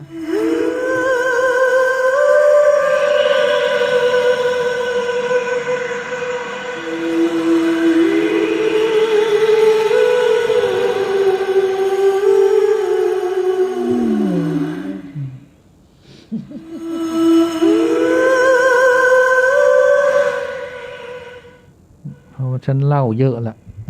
เล่ามา45 นาทีแล้วไม่ได้เล่าอันนั้นก็เรียกว่าพูดไปเรื่อยๆเธอก็พูดบ้างสิ พูดเรื่อยๆของเธอบ้างสิ ก็จะพูดเรื่องสมาชิกคนที่8นะคะ เรื่องก็เกิดขึ้นที่หนองบัวลำพูนนะคะเมื่อ6 ปีที่แล้วเขาบอกว่าตอนนั้นเนี่ยเบียร์ไปสมัครงานนะคะเป็น สตาฟที่กองทำงานได้ไม่นานก็เริ่มสนิทกับเพื่อนที่ทำงานนะคะก็เขาเรียกว่ามนุษยสัมพันธ์ที่ดีเนาะก็เลยชวนกันจัดงานปาร์ตี้ ในกลุ่มของเบียร์ก็จะมีประมาณสักสมาชิกทั้งหมด7 คนแล้วก็จะชอบเล่าเรื่องผีทุกครั้งที่อยู่ด้วยกันในกลุ่มเนี่ยก็จะมีคนกลัวบ้างไม่กลัวบ้างอะไรมันก็เป็นเรื่องปกติเนาะเราก็จะขอเข้าเรื่องแล้วก่อนว่าผ่านไปได้ปีกว่าๆพวกกลุ่มของเบียร์เนี่ยก็ว่างนะคะก็เลยมานั่งคุยกันว่าจะไปพักผ่อนที่ไหนกันดีอยู่ๆนะคะกำลังคุยกันอยู่นั้นก็มีคนหนึ่งในกลุ่มก็บอกว่าเราไปจังหวัดเลยกันไหมทุกคนก็เลยบอกโอเคตกลงงั้นเราเตรียมตัวกันไปจังหวัดเลยดีกว่าแต่ระหว่างทางที่ไปจังหวัดนั้นทุกคนก็ต้องแวะเที่ยวนะคะเป็นเรื่องปกติกว่าจะถึงจุดหมายปลายทางที่เราจะเที่ยวกันเราก็แวะ2 ข้างทางไปเรื่อยๆตรงไหนน่าเที่ยวตรงไหนน่าจุดหยุดพักหยุดเที่ยวหยุดถ่ายรูปนะคะก็จะทำกันจนคิดว่าถ้าแวะแบบนี้คงไม่ถึงจุดหมายปลายทางแน่นอนก็เลยตั้งใจว่าจะขับรถกระบะทีเดียวให้ถึงจังหวัดเลยนะแต่ขับไปได้สักพักมันก็เริ่มมืดถ้าขับต่ออาจเป็นอันตรายได้คราวนี้คนในกลุ่มก็เลยแนะนำว่างั้นเราหาที่พักก่อนไหมพรุ่งนี้เช้าเราค่อยเดินทางต่อกันดีกว่าเพราะระยะทางเนี่ยไปที่จังหวัดเลยเนี่ยมันไม่กี่ชั่วโมงก็จะถึงแล้วทุกคนก็เลยว่างั้นช่วยกันหาที่พักดีกว่าจะได้ถึงรีสอร์ทจะได้พักกันไวๆจนมาถึงรีสอร์ทแห่งหนึ่งห่างออกจากตัวเมืองไปประมาณสัก30 กิโลเมตรได้ตอนนั้นเวลาประมาณสัก4-5 โมงเย็นละ ทุกคนก็เข้าไปดูในรีสอร์ทสภาพนี่มันดีมากเลยนะก็เลยตัดสินใจว่านอนพักที่นี่กันแล้วกันทุกคนก็ช่วยกันตั้งเต็นท์แล้วก็หาของมาย่างกันก็นั่งกินกันไปเรื่อยๆนะคะจนฐานมันก็เริ่มหมดเบียร์ก็เลยอาสาจะไปหาคนที่ดูแลรีสอร์ทเนี่ยพอไปถึงก็เคาะห้องปังพี่ครับเบียร์ก็เคาะประตูหลายทีเลยแต่ก็ไม่มีใครเปิดประตูจนผ่านไปสัก10 นาทีก็มีคนถามว่านั่นใครครับเบียร์ก็เลยบอกว่าผมเป็นกลุ่มที่พักห้องที่อยู่ด้านในครับผมจะมาขอซื้อถ่านหน่อยครับตอนที่พี่คนดูแลเนี่ยเปิดประตูออกมานะคะแกทำหน้าเสียแล้วก็พูดว่าที่นี่ไม่มีหรอกครับแต่เดี๋ยวผมไปซื้อให้ก็ได้นะเบียร์ก็เลยยื่นเงินให้พี่เขาไปซื้อแล้วพี่เขาก็รีบขี่มอเตอร์ไซค์ออกไปทันที เบียร์ก็เลยสงสัยว่าทำไมพี่เขาทำตัวแปลกๆแต่ก็ไม่ได้คิดอะไรนะคะก็เลยเดินกลับไปหาเพื่อนๆผ่านไปไม่ทันไรนะคะคนในกลุ่มก็เล่าเรื่องผีแล้วก็คุยกันเรื่องผีคนนั้นได้คนนี้ไปสักพักหนึ่งอยู่ดีๆนะคะคนที่ดูแลก็เดินมาพร้อมกับถุงถ่านที่ถืออยู่ในมือเพื่อนในกลุ่มของเบียร์คนหนึ่งก็เลยถามว่าพี่พวกผมกำลังเล่าเรื่องผีอยู่พอดีเลยพี่ที่นี่มีผีป่ะ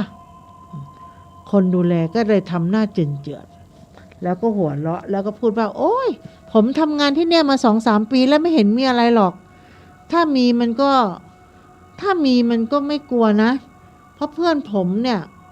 ในกลุ่มก็ถามอีกครั้งว่าเฮ้ยพี่ถ้ามีก็บอกมาได้นะคนดูแลเขาก็ยังยืนยันว่าไม่มีและเขาก็ขอตัวกลับก่อนนะแต่แล้วท่าทีของคนที่ดูแลเนี่ยเปลี่ยนไปจากตอนแรกหน้าตาตกตะลึงเหงื่อเริ่มไหลเหมือนเห็นอะไรสักอย่าง จากที่จะต้องไปนอนเนี่ยในห้องพักภายในรีสอร์ทคนดูแลเนี่ยคนดูแลเขาแล้วกลับนะคะแล้วก็รีบขี่มอเตอร์ไซค์กลับไปที่พักทันทีเบียร์ก็เลยแบบเอาเลยวะทำไมมันต้องมีอะไรแน่ๆเลยแต่ก็ไม่อยากคิดอะไรมากทุกคนที่นั่งกินกันอยู่นะก็กินต่อไปจนเวลาผ่านไปได้สักพักหนึ่งทุกคนก็เริ่มง่วงและต่างคนต่างก็แยกย้ายกันไปนอนเบียร์ก็เข้าไปนอนในห้องได้สักพักหนึ่งก็ได้ยินเสียงคนเก็บจานเสียงคนชนแก้วเบียร์ก็เลยหยิบนาฬิกาขึ้นมาดูเวลาตอนนั้นเวลาตี 4เกือบตี 5แล้วเบียร์ก็เลยลุกขึ้นไปดูปรากฏว่าเพื่อนทั้ง6คนยังนั่งกินกันอยู่เบียร์ก็เลยถามว่าเฮ้ยไม่หลับไม่นอนกันอีกเหรอเพื่อนก็ให้เหตุผลว่าอากาศมันดีแล้วมันก็หนาวด้วยแหละนอนไม่หลับเบียร์ก็โอเคงั้นข้าจะกลับไปนอนต่อนะพอเช้าทุกคนก็มุ่งหน้าสู่จังหวัดเลยระหว่างทางจนถึงเลยก็เที่ยวกันอย่างสนุกสนานนะพอตกเย็นก็หาห้องพักพอหาที่พักได้ก็จัดแจงเรื่องห้องเสร็จสับก็มานั่งปิ้งย่างกันเหมือนเดิมคุยกันสัพเพเหระนั่นแหละอยู่ๆก็มีเพื่อนคนหนึ่งในกลุ่มพูดขึ้นมาว่าเฮ้ยเมื่อคืนเนี่ยใครเจออะไรบ้างวะจากเสียงที่เฮฮากลายเป็นเสียงที่เงียบกริบทันทีแล้วเบียร์ก็เริ่มสังเกตว่าชุดที่เพื่อนทุกคนใส่นั้นเนี่ยใส่ตั้งแต่เดินทางออกจากกรุงเทพจนถึงตอนนี้ก็ยังเป็นชุดเดิมอยู่เลยเบียร์ก็เลยคิดว่าเมื่อคืนได้อาบน้ำกันหรือเปล่าไม่เหนียวเหนอะหนักกันบ้างเหรอหรือไม่คือนอนได้ไงไม่มันไม่สบายตัวนะด้วยความสงสัยเบียร์ก็เลยถามว่าเฮ้ยเมื่อวานเกิดอะไรขึ้นเพื่อนก็เลยเล่าให้ฟังว่าเมื่อวานนั้นเบียร์นอนห้องที่1แล้วเพื่อนอีกคนเนี่ยก็ได้นอนห้องที่2และอีก2คนก็นอนห้องที่3รุ่นพี่ในกลุ่มก็ไปนอนที่ท้ายกระบะส่วนอีกคนก็นอนข้างกองไฟและอีกคนก็นอนในเต็นท์คนแรกที่นอนในห้องที่2นอนอยู่ดีๆก็ได้ยินเสียงคนมากดชักโครกสักพักก็ได้ยินเสียงคนเปิดฝักบัวตอนแรกก็นึกว่าเพื่อนเข้าห้องน้ำอาบน้ำแต่นึกอีกทีนึงจำได้ว่าตัวเองมานอนคนเดียวนี่หว่าแล้วอีกอย่างหนึ่งก็คือคิดว่าตอนนั้นเพื่อนแกล้งแน่ๆก่อนนอนก็เลยล็อกประตูเอาไว้ทำไมไม่มีใครสามารถเข้าไปในห้องได้สติตอนนั้นก็เริ่มมาแล้วก็จึงตัดสินใจ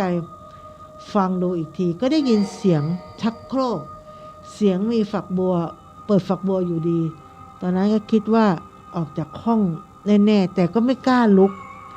แต่ก็นอนไปด้วยนอนบนเตียงนะคะด้วยความกลัวทนฟังเสียงพวกนั้นเนี่ย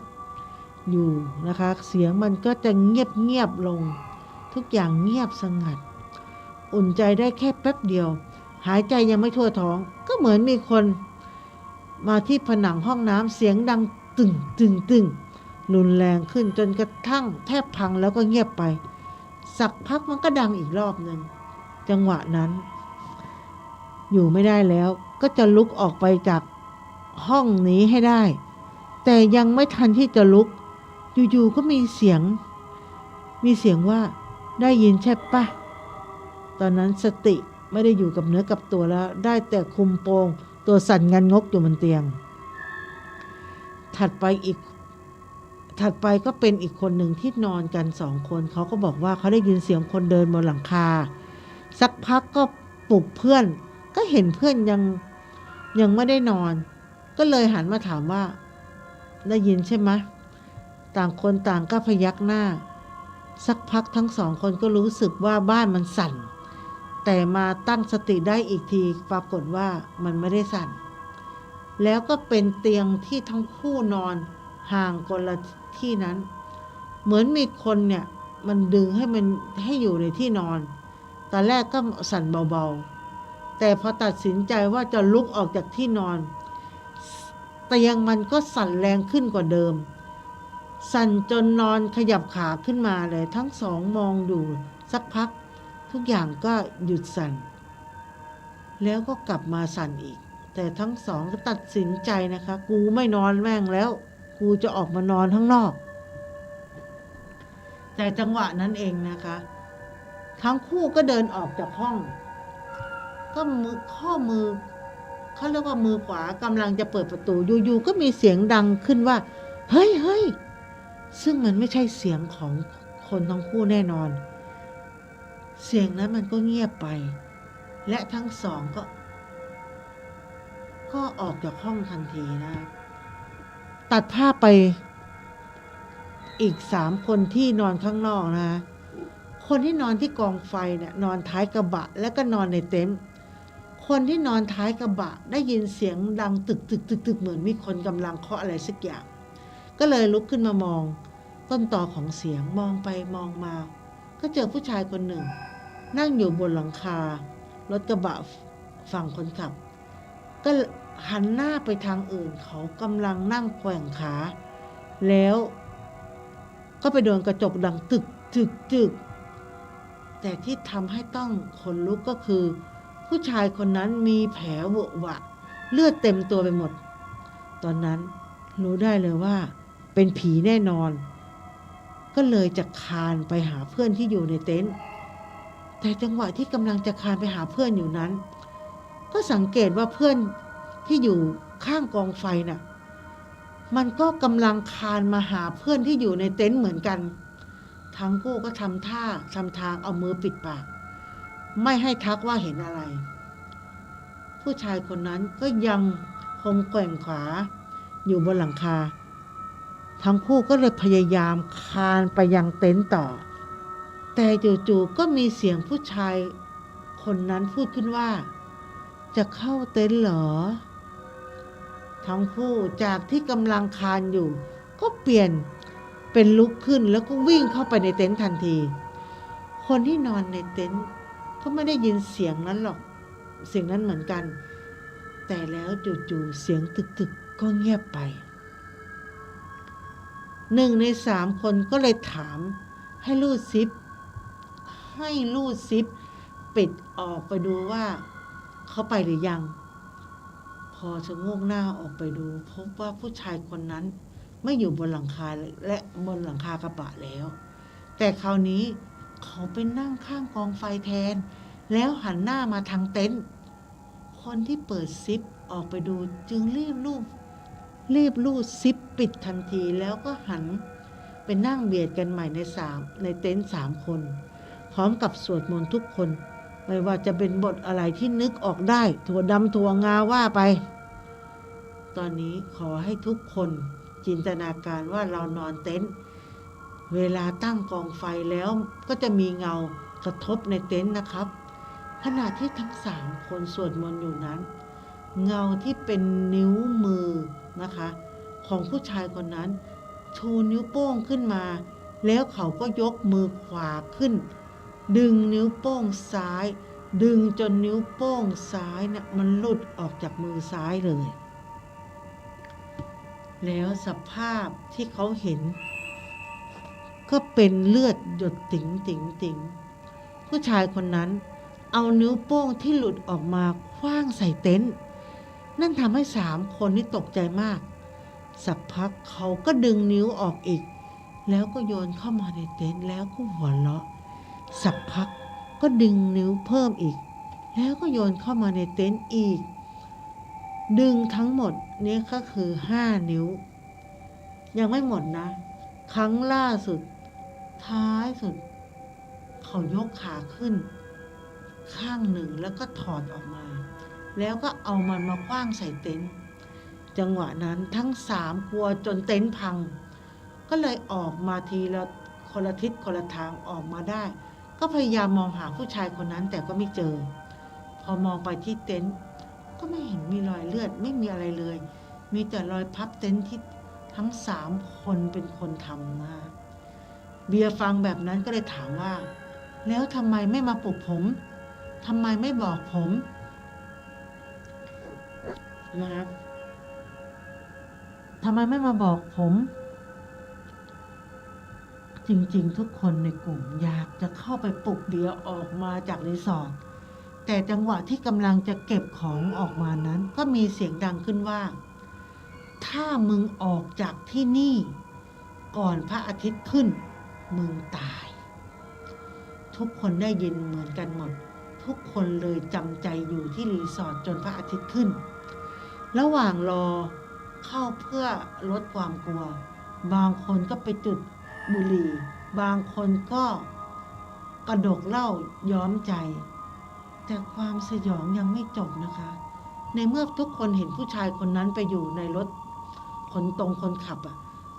ทำท่าทำทางเหมือนจะขับรถแต่ก็ไม่มีนิ้วมือที่จะจับพวงมาลัย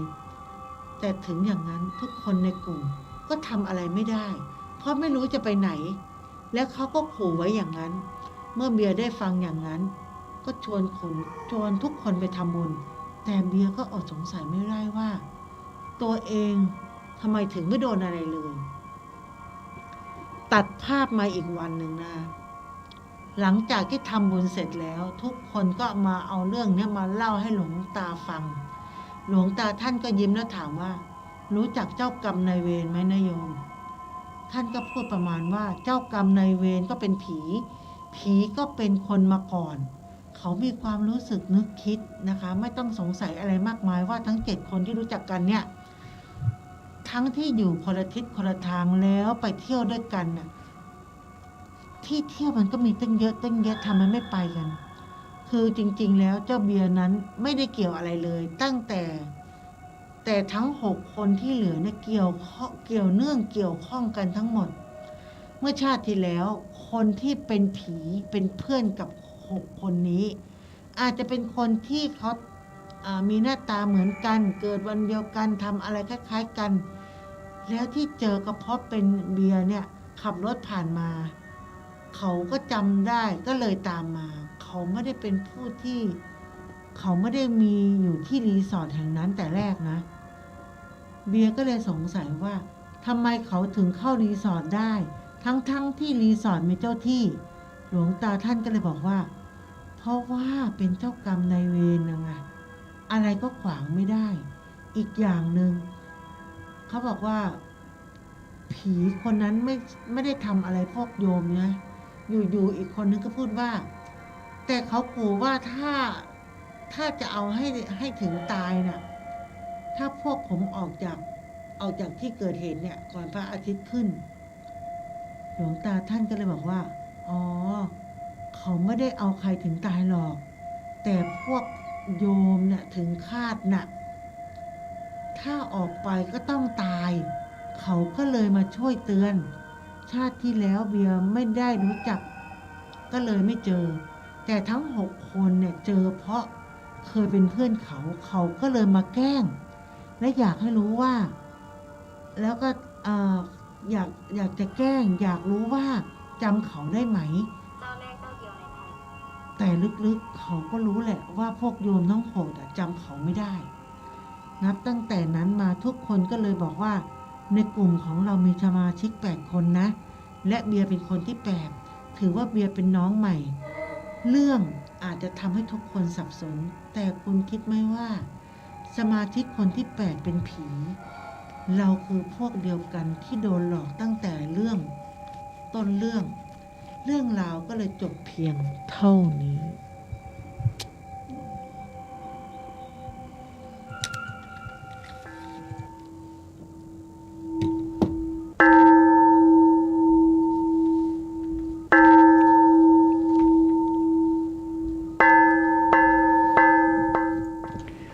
ก็ขอแผ่เมตตาไปยังทุกสรรพสัตว์สรรพวิญญาณสรรพเจ้ากรรมนายเวร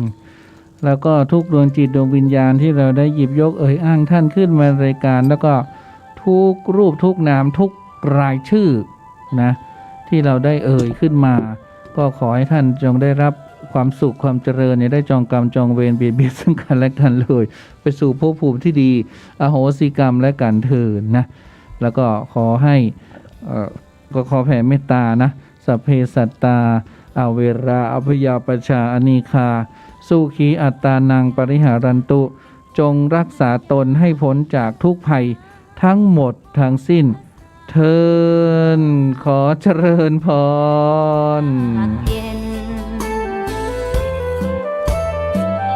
คนไทยโชคดีที่สุดแล้วมีแก้ว3 ดวงงามเด่นมีวัดซึ่งเป็นนาบุญยิ่งใหญ่มีศาสนาพุทธประจำชาติไทยอยากหล่ออยากสวยเราต้องรักษาศีลอยากมีอันจะกินต้องหมั่นทำบุญทำทานเอาไว้เข้าวัดสวดมนต์ฝึกฝนสติให้ว่องไวรีบทำตอนที่เราทำเองได้อย่ารอจนตายถึงเข้าวัดว่าเข้าวัดยามเป็นจะได้เห็นแต่น้ำใจเข้าวัดยามตายจะได้เห็นแต่น้ำตาก่อนจะสายเกินขอเชิญมาใช้ชีวิตให้คุ้มค่าเจริญทานศีลภาวนาสั่งสมบารมีไว้ทำบุญตอนที่ยังมีชีวิตย่อมดีกว่ารอเขาอุทิศบุญให้อย่ามัวหลงเพลินเดินห่างวัดตัวอย่างชัดๆมีมากมายเข้าวัดตอนตายสายเกินแก้กรรม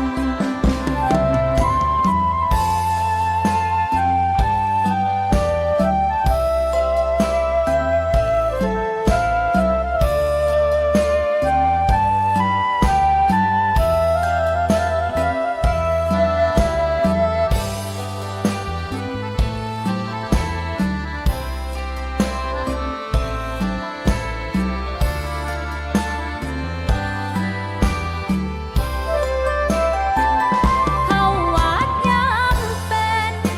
จะได้เห็นแต่น้ำใจเข้าวัดยามตายจะได้เห็นแต่น้ำตาก่อนจะสายเกินขอเชิญมาใช้ชีวิตให้คุ้มค่าเจริญทานศีลภาวนาสั่งสมบารมีไว้ทำบุญตอนที่ยังมีชีวิตย่อมดีกว่ารอเขาอุทิศบุญให้อย่ามัวหลงเพลินเดินห่างวัดตัวอย่างชัดๆมีมากมายเข้าวัดตอนตายสายเกินแก้กรรมเข้าวัดยามเป็นผลบุญหนุนนำเข้าวัดยามเป็นจะได้เห็นแต่น้ำใจเข้าวัดยามตายจะได้เห็นแต่น้ำตา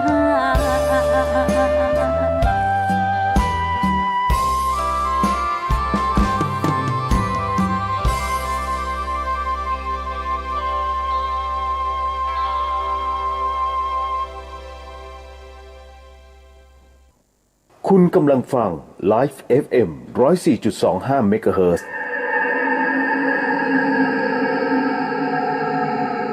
The Hiền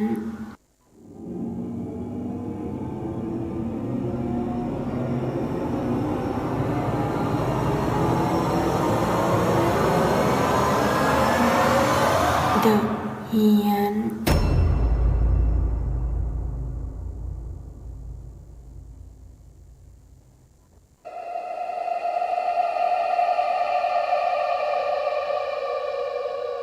The Hien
I'm sure you have a very pretty face.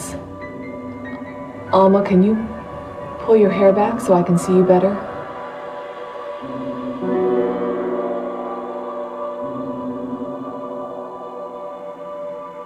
I'm sure you're very pretty. ชะตาชีวิตไม่ได้ขึ้นกับหมอดูคำทำนายเป็นเพียงความน่าจะเป็นที่อาจเกิดเราคือผู้กำหนดทางเดินกรรมคือผู้กำกับชีวิตเลือกทำเลือกคิดในสิ่งที่ถูกในวันนี้ด้วยความปรารถนาดีจาก Life FM ตอน The เฮียนสวัสดีครับป๋องเองฮะบอกผู้ชมก่อนว่าไม่ค่อยสบายเท่าไหร่นะฮะแล้วก็คนที่กำลังบันทึกเทปอยู่นี่ก็คือเพื่อนผมเองคือนเรียวเนี่ยนะครับยังไงก็ฝากเดอะเฮียนด้วยแจ้งก่อนสำหรับพี่น้องชาวเชียงใหม่นะฮะว่าจริงๆแล้วเดอะเฮียนนี่ก็เป็นเหมือนกับเครือข่ายสาขาของเดอะช็อคอีกสาขาหนึ่งก็แล้วกันที่อยู่ที่จังหวัดเชียงใหม่เนี่ยนะครับซึ่งผมเองเนี่ยอาจจะไม่ได้ไปเองหรือว่าจัดเองในช่วงระยะเวลานี้นะฮะก็ส่งเสียงมาก่อนก็แล้วกันแล้วเดี๋ยวถ้าวันไหนโล่งๆว่างๆไม่ต้องห่วงฮะด้วยความเคารพและคิดถึงฮะจะแวะเวียนไปเที่ยวนะฮะที่จังหวัดเชียงใหม่แล้วก็ไปจัดรายการที่นั่นอย่างแน่นอนนะครับผมเองก็เป็นคนหนึ่งที่รักจังหวัดเชียงใหม่นะครับรับรองว่างานนี้ถ้ามีเวลาไม่พลาดฮะยังไงก็ฝากนาเรียวนะฮะเดอะเฮียนด้วยกันแล้วกันนะครับ 104.25 เดอะเฮียน The Hiền.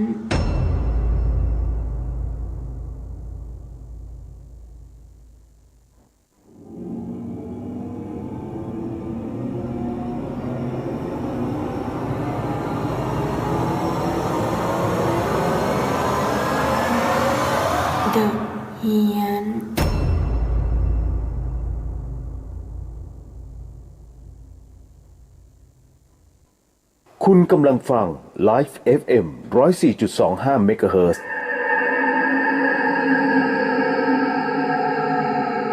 The Hiền.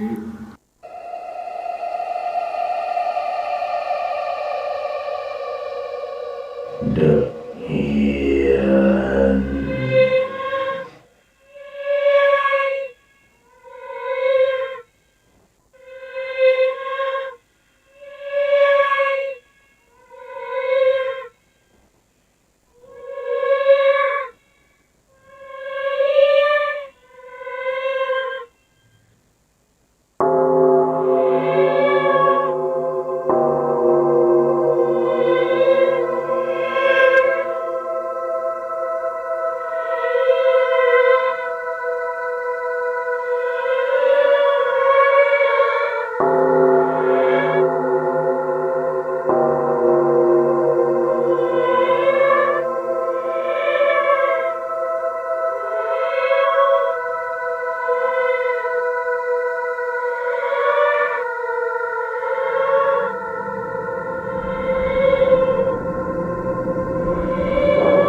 I'm sure you have a very pretty face.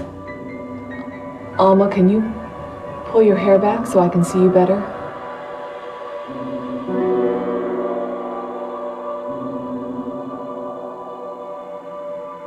I'm sure you're very pretty.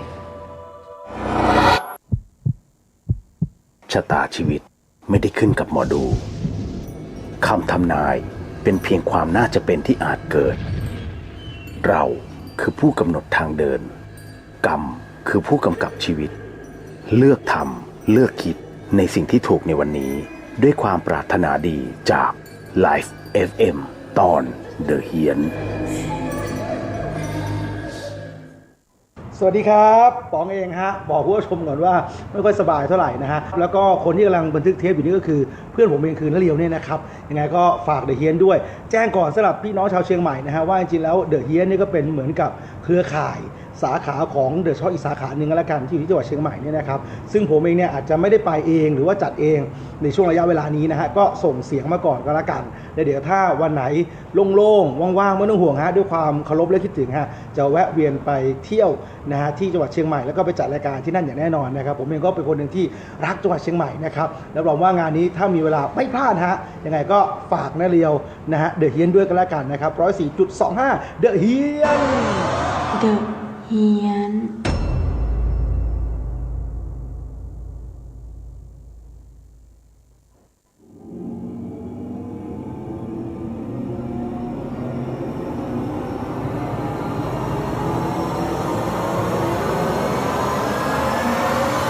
เดอะเฮียน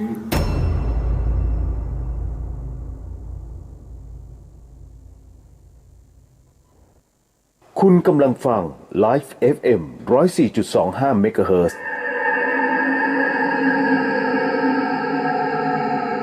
The เฮียน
I'm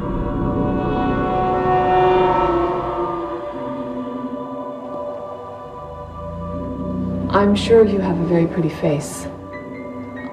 Alma, can you pull your hair back so I can see you better?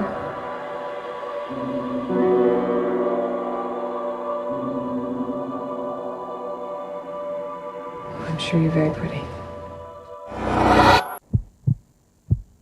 ชะตาชีวิตไม่ได้ขึ้นกับหมอดู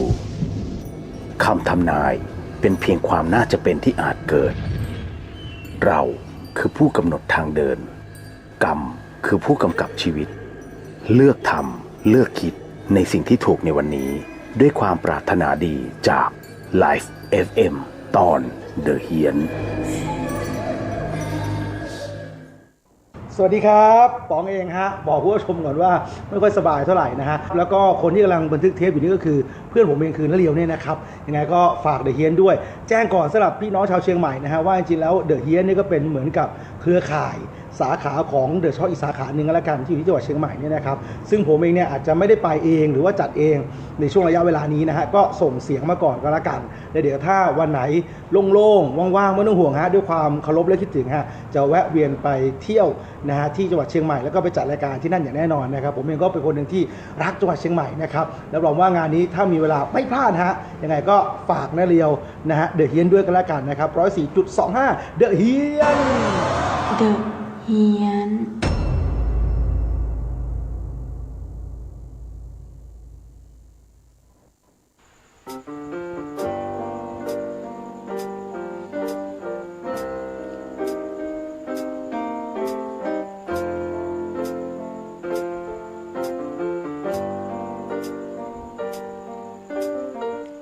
แค่เพียงสมมุติหยุดสวดอภิธรรมคงช้ำหัวใจพระจะเป็นไข้ด้วยในความจริงสวดจบก็รับปัจจัยผลลัพธ์ที่ขาดสวดไปก็คงอยู่ไปวันตั้งแต่บวชนั้นก็สวดเรื่อยมาหนักหนาจนโยมให้ความเชื่อมันกับวันเวลานำพาให้เทศรับกันจากร้อยเลื่อนเป็นหลายพันทุกวันก็พออยู่ไหวหยุดสวดไม่ได้หัวใจพระสารภาพคงไม่เป็นบาปหากพระพูดจากหัวใจสวดเทศจนชินไม่อยากได้ยินคำว่าถอยไปขอร้องอย่าทำร้ายใจด้วยการไม่นิมนต์กันถ้าโยมให้พระวัดอื่นสวดแทนคงแค้นจนโยมไร้ความเชื่อมันเจ็บจนเหลืออดก็โปรดอย่าได้รำคาญหัวใจพระทรมานงดงานก็คงสิ้นลม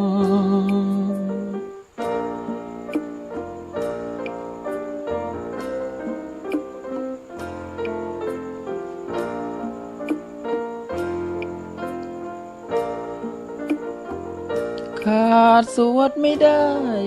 หัวใจพระสารภาพคงไม่เป็นบาปหากพระพูดจากหัวใจสวดเทศจนชินไม่อยากได้ยินคำว่าถอยไปขอร้องอย่าทำร้ายใจด้วยการไม่นิมนต์กันถ้าโยมให้พระวัดอื่นสวดแทนคงแค้นจนโยมไร้ความเชื่อมันเจ็บจนเหลืออดก็โปรดอย่าได้รำคาญหั หัวใจพระทรมานงดงานก็คงสิ้นลม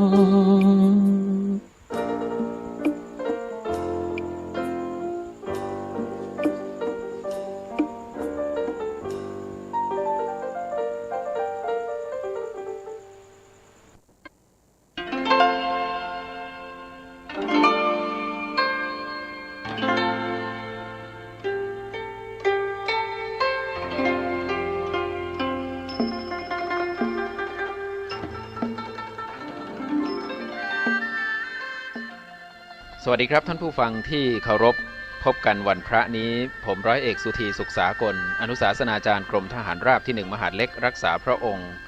มีสาระธรรมมานำเสนอในเรื่องคนดีที่ควรเลือกครับเลือกคนดีนั้นดูที่มีเหตุผลน้อมนำตนเป็นแบบอย่างทางสร้างสรรค์รู้จักเหตุแห่งผลดีชูชีวันรู้จักผลแห่งกรรมนั้นมั่นธรรมะท่านผู้ฟังที่เคารพการที่เราจะตัดสินใจเลือกใครสักคนเป็นเพื่อนคู่คิดเป็นมิตรคู่ใจหรือแม้แต่เป็นผู้แทนของเราไปทำหน้าที่ในสภาไม่ใช่เรื่องง่ายนะครับที่จะสามารถรู้ได้ว่าใครเป็นคนดีที่คู่ควรบางครั้งอาจจะต้องอาศัยการอยู่ใกล้ชิดหรือดูกันนานๆดังที่มีผู้ผูกคำไว้ให้คิด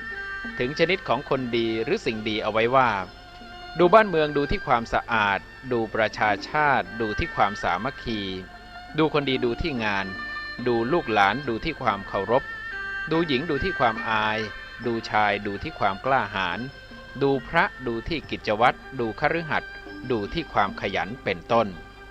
คนดีที่ควรเลือกนี้นอกจากงานหรือผลงานเป็นตัวชี้วัดแล้วจะต้องมีธรรมะ7 ตาที่ปรากฏในพระพุทธศาสนาดังนี้ด้วยคือ 1. ธรรมัญยุตา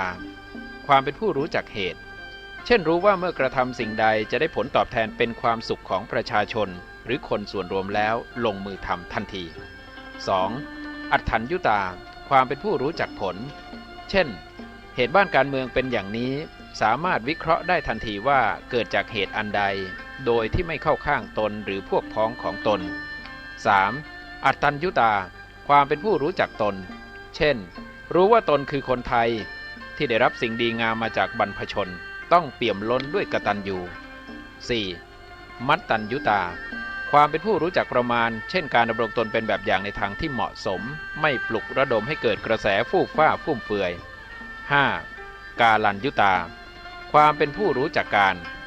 เช่นรู้ว่ายามนี้บ้านเมืองต้องการความสงบปรารถนาจะพบความสามัคคีก็หยุดพฤติกรรมที่จะทำให้เสียบรรยากาศ 6. ปริสัญยุตาความเป็นผู้รู้จักชุมชนเช่นการเข้าร่วมกิจกรรมนำพาประเพณีไทยไม่ให้เลือนหายจากสังคมตามวาระโอกาสอันเหมาะสมและ 7. ปุคละปโรปรัญยุตาความเป็นผู้รู้จักบุคคลเช่นการรู้จักจัดสวัสดิการให้เหมาะแก่คนทุกเพศทุกวัยโดยไม่เลือกปฏิบัติธรรมะ7 ประการนี้คือพื้นฐานที่ดีสำหรับผู้ที่จะเป็นผู้แทนสรุปว่าความดีไม่ขาดแคลนเป็นผู้แทนไม่ยากเย็นสวัสดีครับ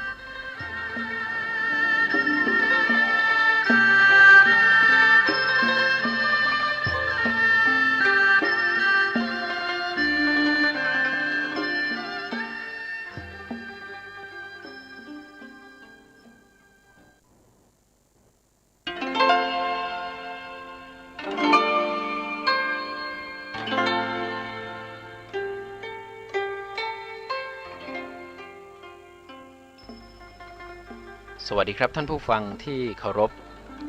พบกันวันพระนี้ผมร้อยเอกสุธีสุขสากลอนุศาสนาจารย์กรมทหารราบที่1มหาดเล็กรักษาพระองค์มีสาระธรรมมานำเสนอในเรื่องวิสาขบูชามหารำลึกครับวันสำคัญของชาวพุทธฉุดให้นึกร่วมรำลึกถึงคุณค่ามหาศาลเพ็ญเดือน6ยกถ้อยธรรมในตำนานมาสืบสารให้สูงสุดตามพุทธองค์วิสาขบูชาสากลแล้วพระพุทธเจ้าทรงสร้างแนววัตถุประสงค์เพื่อดับโศกเพื่อนร่วมทุกข์สุขดำรงสันติภาพจะมั่นคงตรงตามแนวประสูติตรัสรู้ปรินิพพานคือตำนานแห่งคืนวันอันผ่องแผ้วพระศาสดาเอกของโลกมอบโชคแล้วชั้นหางแถวควรรู้ค่าบูชาธรรมท่านผู้ฟังครับ วิสาขาบูชาวันสำคัญของชาวพุทธระดับโลกได้เวียนมาบรรจบครบรอบปีกันอีกครั้งหนึ่งแล้วนะครับเป็นโอกาสทองของชีวิตที่จะได้ใช้สิทธิ์ของความเป็นชาวพุทธหยุดจากงานประจำบางประการแล้วมาสืบสารตำนานแห่งวันสำคัญนี้ด้วยการทบทวนศึกษาเป็นมหารำลึกคือนึกถึงเรื่องราวในพุทธประวัติแล้วสะท้อนย้อนมาจัดระเบียบชีวิตเริ่มจากดวงจิตที่เปี่ยมศรัทธาว่าชีวิตนี้สามารถปรับเปลี่ยนหรือแก้ไขทุกภัยต่างๆได้ดังที่พระพุทธองค์ได้ทรงบำเพ็ญเป็นแบบอย่างอันประเสริฐพระพุทธเจ้าทรงเป็นครูผู้สอนเทวดาและมนุษย์ทั้งหลายหรือทรงเป็นพระศาสดาเอกของโลกตลอดพระชนชีพ80 พรรษาทรงมีพุทธลีลาเป็นมาตรฐานของคนผู้ติดดินที่สุดเพราะทั้งประสูติตรัสรู้และปรินิพพานซึ่งตรงกับวันเพ็ญเดือน6ทั้งสิ้นนั้นล้วนแต่เกิดขึ้นบนดินไม่ได้เกิดบนถิ่นที่หรูหราโอ้อาแต่อย่างใดร่มไม้คือสถานที่อาศัยดังปรากฏตำนานไว้ในพุทธประวัติที่เราต่างก็คุ้นเคยแต่พุทธกิจตลอด45 พรรษาหลังตรัสรู้จนถึงวันปรินิพพานนั้นยิ่งใหญ่นักเพราะทรงชี้ทางบรรเทาทุกข์ชี้สุขเกษมสารชี้ทางพระนฤพานอันพ้นโศกวิโยคภัยให้แก่ดวงใจของมหาชนที่เปี่ยมล้นไปด้วยความทุกข์กล่าว